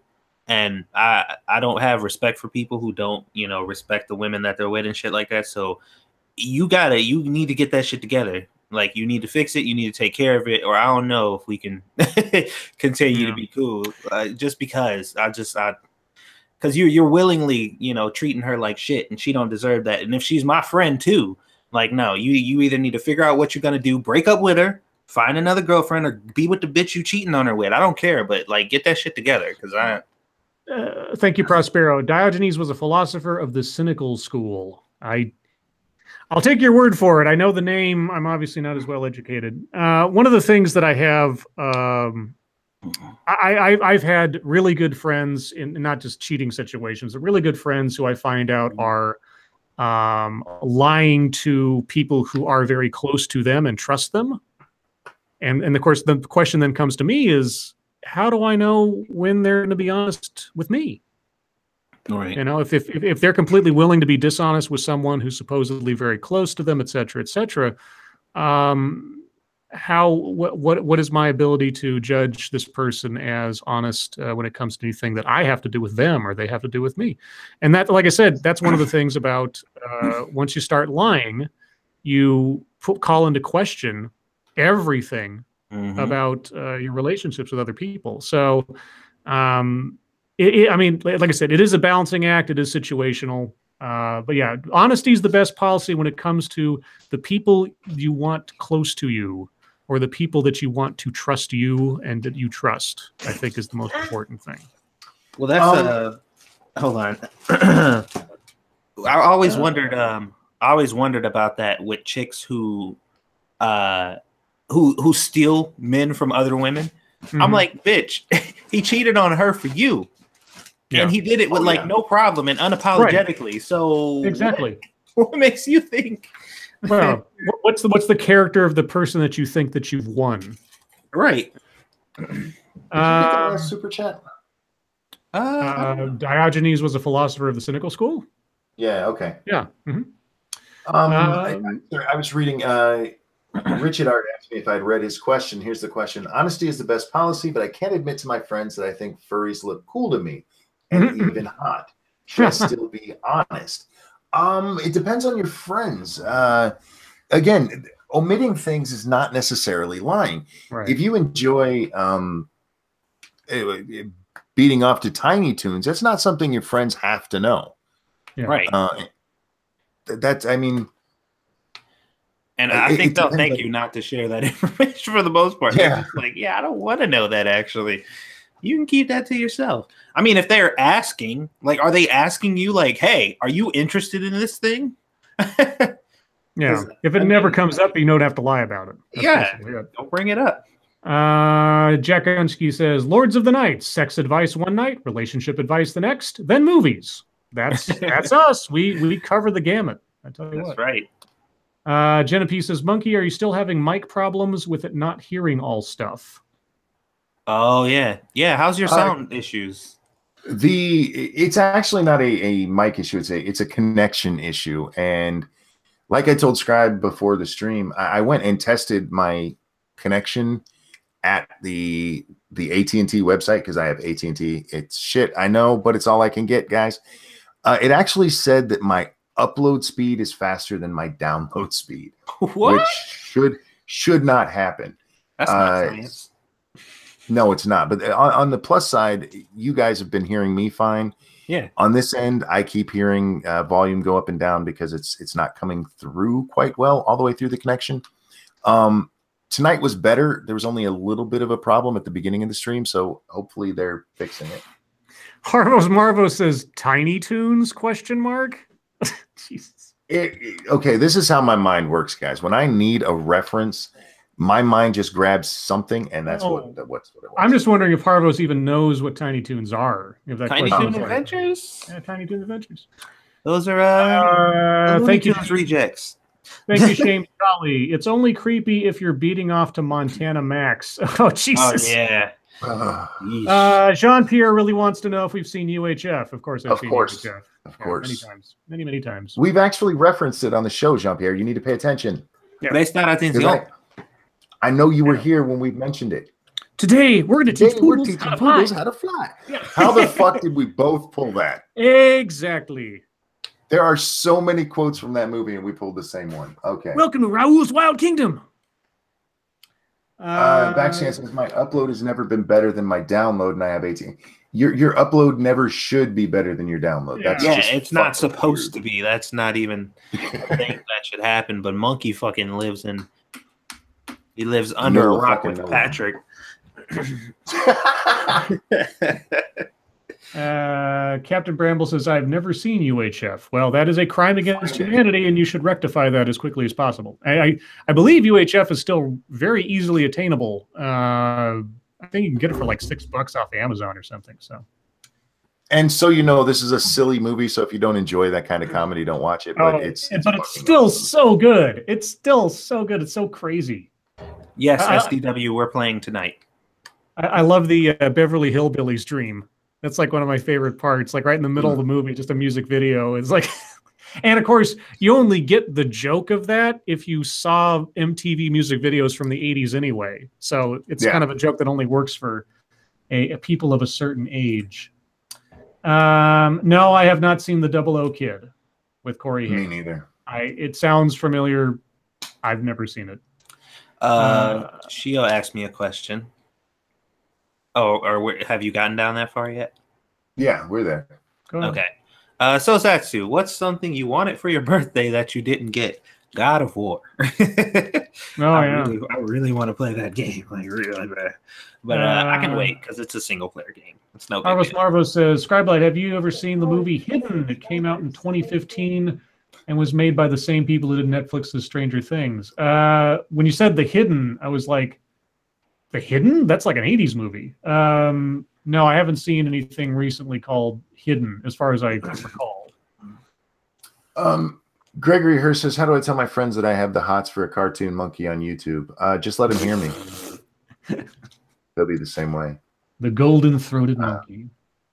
Gregory Hurst friends, this is me. Can't blame him, can you? Oh, baby. Oh, yeah. Harvard Morris, not The Hidden, just Hidden. No, I do not believe I've seen Hidden. Wheel of Fish. Weaver, Oh. you take the red snapper? Or what's in the box? The box. I'll take the box. You take the box? Okay, boys. What's in the box? Nothing. Nothing. Absolutely nothing. Absolutely nothing. You're so stupid. And of course, supplies. It's just supplies. supplies. It's just that movie's still so good. Like every part of that movie is quotable. It's amazing. Geograph wants to know how Satsu is a naturally good dancer. Shio, you haven't been paying attention either. Yes, because I am not, and I can't. So, Jack Gunsky, Spatula City, Spatula City. What better way to say I love you than with a spatula? Okay, we got to stop ruining it because Captain Brambles is going to watch it. Oh yeah, we're totally ruining the plot by doing those lines. Thank you, Mr. Adam. Love from the Minions of the Zoo. Well, I love you animals too. That sounded like bestiality. Devil Fruit Zero, favorite Leslie Nielsen movie. Airplane. Yeah, I would say Airplane. If you're talking a Leslie Nielsen vehicle, I would say Naked Gun. The first Naked Gun, yeah, definitely. The first, yeah. Yeah. The second one's okay. The third one is dumb as fuck. But yeah, Airplane is the best movie he was in. Yeah. Let's see. Have either of you seen The Wizard of Speed and Time? We've been asked this so many times now. And like, yes, I saw it the back when it like was on videotape and the special effects used in it were something to behold back then. It's like the movie's like all of what, 15 minutes long or something. It's just a short film that shows off a lot of special effects for the 80s or late 80s or something that were impressive then, but you know. Devil Fruit Zero says that's what I thought you'd say. Well, it's indisputable that Airplane is the best movie he was in. Yeah. By the way, guys, when we talk about movies, Satsu has nothing to say, so throw in some like anime questions. Pardon me. That's because y'all always talking about movies that I've either seen one time by total accident or never heard of ever. You know, there is one other Leslie Nielsen movie that does deserve at least a mention. Forbidden Planet. I mean, yeah, it is classic sci-fi. It's not Nielsen doing his comedy. It's back when he was kind of doing drama-ish. But yeah. Nielsen at his best was probably the first Naked Gun movie, and certainly as a participant in Airplane, because God, there was a lot of actors in there. Have you ever seen the guys who made Airplane talk about Leslie Nielsen? No. They actually said, I think it's on the Naked Gun commentary on the DVD. They talk about the fact that they ruined this man's career. Oh, yeah. A very serious actor, and then he did Airplane, and Leslie Nielsen had comedic timing that is rare. I mean, the way he could play the straight man, and I don't know how he ever said some of the lines he said. Oh boy, yeah, he was amazing. Well, part of their strategy was to hire actors that were not known for comedy, because that was going to be the comedic part, to see someone serious like Peter Graves and Robert Stack doing one-liners and all that kind of stuff, because it would add gravitas to a completely ludicrous situation, which is what made it so much more hilarious. Captain Brambles, the show Police Squad was fucking great. Yeah, Files of Police Squad was amazing. Okay, so they asked me a bunch of fucking questions. Just there we go. Let's get him. Okay, I'm gonna try to knock these out as quickly as possible. Since us white people don't know how to spice, apparently, can you teach us how to cook? Yes, have cooking videos on my channel. Go check them out now. Have you ever seen Blue Gender? No, I haven't. Wait. What? Go check them out after the 7 Days to Die stream. There you go. I'll watch some bitches right now. Don't send them to watch the videos when they should be watching us live. I know, I'm just joking. Satsu, what's your favorite hentai? Resort Boing. Have you ever seen Another or Noragami? I saw all of Another and some of Noragami. Thoughts on Super Mario show? Terrible. Legend of Zelda anime, hilarious. Damn it. It just went down because the super chat came up. You can get that super chat real quick. Oh, thank you. Thank you, Mr. Baker. I just watched part of the Bill Maher episode with Jordan Peterson, and his guests are just cancerous. Okay. Well, no, they usually are. I wonder who he had on, but okay. Yeah, I'll watch the clip. They put the clips up on the real time YouTube page, so I'll be Yes. watching that. Yeah, I'll see those later. What do you think of the idea? Wait, what do you think of the idea of the current arc in food? I'm not sure what you mean by that. Arc is food an anime? I don't know. I guess. Food, the anime. What anime would you like to be in? I obviously would want to be in One Piece. Probably Shokugeki no Soma because it's a cooking show and it's fun. I was about to say Gesundheit when you said that title. Shut the hell up. Have you ever watched Violet Evergarden? No. Did you watch Dragon Ball Super? No. Have you ever seen High School DxD? Yes. And My Hero Academia? Yes. There you go. Have you seen The Princess Bride? Somebody asked that. Right now. What? You've never seen The Princess Bride? No. Is Squishy still there? Yes. Yes, she is. Ask Squishy if she's ever seen The Princess Bride. Squishy, have you ever seen The Princess Bride? Yes. She said yes. Tell Squishy she needs to make you watch it. I won't do that. Never. Stacy Gardner wants to know if Monkey and I have liked the Three Stooges. Okay, first off, we're not that old. I liked them when I was like a kid. I kind of appreciate them in a historical sense of sort of like slapstick comedy and such, but I'm not like a super fan, crazy nutball or anything. Yeah, I'm the same. When I was a kid, they used to show it. And when we lived in Chicago, they had like a 2 or 3 hour block. They showed it in the afternoon. As a kid, it's funny. As an adult, I appreciate what they did for film history, but I'm not a huge fan. They did appear on Scooby-Doo at least once, I remember. Yes, they did. Yeah. Devil Fruit Zero. Is there any movie remake you think was better than the original? Oh, True Grit comes closest, I think. I mean, the John Wayne version, of course, is a little bit dated in its style and everything else, but it's still a great movie. But the remake with Jeff Bridges, if it is a completely different movie, so you could say, oh, it's not even like a remake so much as like a reimagining, whatever, blah blah.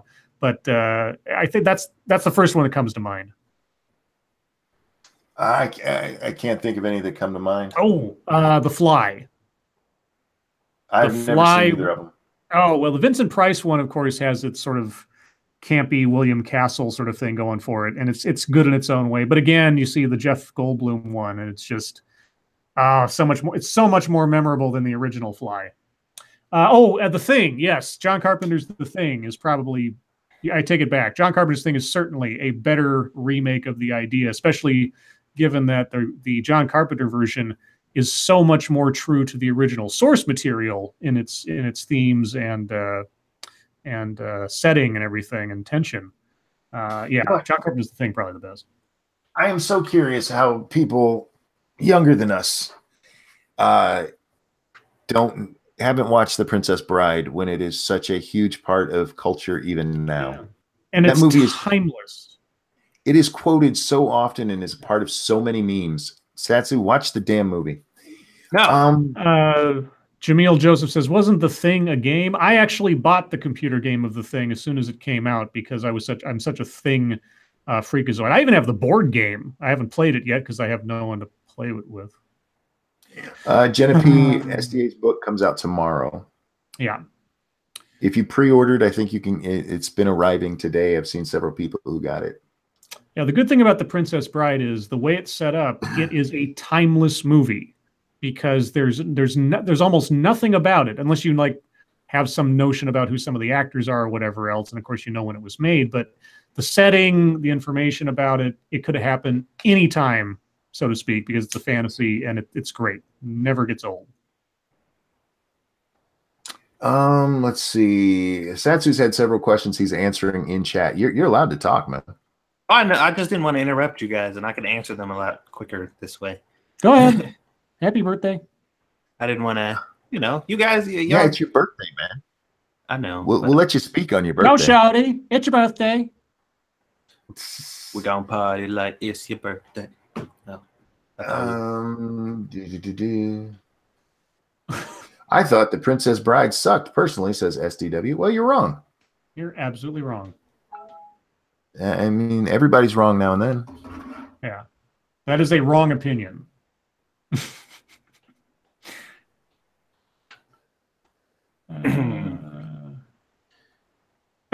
Jim Gila says, if OJ hadn't gotten in all that trouble, do you think he would have been in The Expendables? Only if Frogman had done better. Oh, Frogman. OJ was great in The Naked Gun, though. Yes. Yeah, it was. That also makes it so much weirder after the fact to see him in those movies. Yeah. Let's see. 5-minute warning, guys. Jack says, SDW, you can buy a soul on Amazon, you know? Oh! That's awesome. You can. Harvest Marvos, have you seen the 1984 movie Iceman? Yes, with Timothy Hutton and John Lone, where the caveman comes out of the ice into the modern world and everything. That was actually a really good movie. It's not well remembered today, but yeah, and actually I distinctly remember the ending. I won't give it away, but the ending was very powerful. Satsu, you've been asked a few times in chat. Have you seen Heavy Metal? I have not.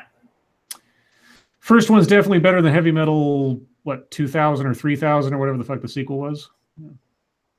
Miss Slim says, I saw Naked Gun and I don't remember O.J. Simpson being there. He's the guy that gets the shit beat out of him the whole movie. The black guy that... Norberg. Yeah, Norberg. Yeah, he's in there. Terry Diamantis, did any of you watch The Max? I own The Max #1, the comic book, before the cartoon came out. I'm not a huge fan of Sam Keith's art for anything other than The Max. Like, I've seen him do, what was it? It was either Spider-Man or something before in a comic book. And yeah, it's a very acquired taste. But I like The Max okay, the comic book. Talking about the Iceman, Tim Barry says, isn't that Encino Man? Yeah. Yeah, a little bit. It's the serious drama version of Encino Man. Angry Introvert says, Scribe Light Ranting Monkey, favorite, if any, silent movies. The H.P. Lovecraft Historical Society did a silent film version of The Call of Cthulhu. That's great. Other than that, I don't know, silent films. Any porn I watch when I'm trying to keep the noise down. There you go. Let's see. And no, I haven't seen silent movies. Well, I've seen them, but nothing that sticks in my memory. Oh, Nosferatu. I mean, yeah. I mean, it's a classic silent movie. I don't know if I'd put it at like one of my favorite films of all time or something. Let's see. Stacey Gardner says, I've seen The Princess Bride, wasn't bad at all, but didn't really appeal to me. That's fair. I'll take that over like it sucked. Jenna P says, to the deaf, they're all silent movies. Ha ha ha ha. Oh, those deaf people. Thankfully, they can't hear me making fun of them. Prospero says, Phantom of the Opera. The silent film? Well, I guess the Lon Chaney one was. Yeah, sure. Lon Chaney Sr. Scribe, did you read the Savage Dragon comics to Circus Zero? I have the first several issues of Savage Dragon. Eric Larson was one of my favorite artists in the 90s. He was one of my... He's the guy that made Spider-Man look really cool for me after the McFarlane era. He went overboard in his designs for Venom, giving him like almost an elephant trunk at some points. That was the only thing I kind of got on, but otherwise, yeah, Larson's great. I actually have an autographed Spider-Man 350 with Dr. Doom. I've got autographed by Randy Emberlin and Eric Larson, the inker and the artist. Let's see. Oh, we're at the 1 minute mark, guys. Harvest Marvus says, what classic movie monster did it better? For example, Wolfman. Classic. Oh, like as far as like what was the better Universal monster movie? I think Frankenstein probably. Well, Bride of Frankenstein actually is probably a little bit better. So yeah, I'll say Bride of Frankenstein. Not a fan of any of them, really. It does. It's an acquired taste, like so many other things. I mean, I Yep. liked Wolfman just because Lon Chaney Jr. had a real charisma in that role. I really liked that movie when I was a little kid. But anyway, guys, we are at the top of the hour, and I know at least two. Okay. Before you stop, Satsu, Yes. are you still there? Can you have your mom slide into my DMs for me? Oh dear Nah, God. bruh. Nah, bruh. You got to work for that shit. Figure it out. Okay, well, with Monkey trying to mac on the Mac Daddy's mama, we'll close up shop for the night. Chat, thank you so much for coming out tonight and hanging out with us. Moderators, thank you for keeping an eye on things, even though we have a relatively well-behaved group of people here most times. Although I'm looking at you, Shiogorath. You behave yourself. And everyone who donated, thank you so much for your generosity. I am always humbled by it, and I appreciate it. Let's see. And now remember, right after this stream, over on 2 Cents Plus, Monkey and Satsu will be fighting zombies in 7 Days to Die. So be sure to check that out. And tomorrow night, we'll be on Monkey's channel per usual. And otherwise, yeah. Monkey, Satsu, thank you so much for joining me. Satsu, happy birthday once again. Thank you very much. Happy birthday. And happy birthday. And guys, Satsu's life makes us happy. We'll see you tomorrow. Bye, guys. Fuck off. Well, that's a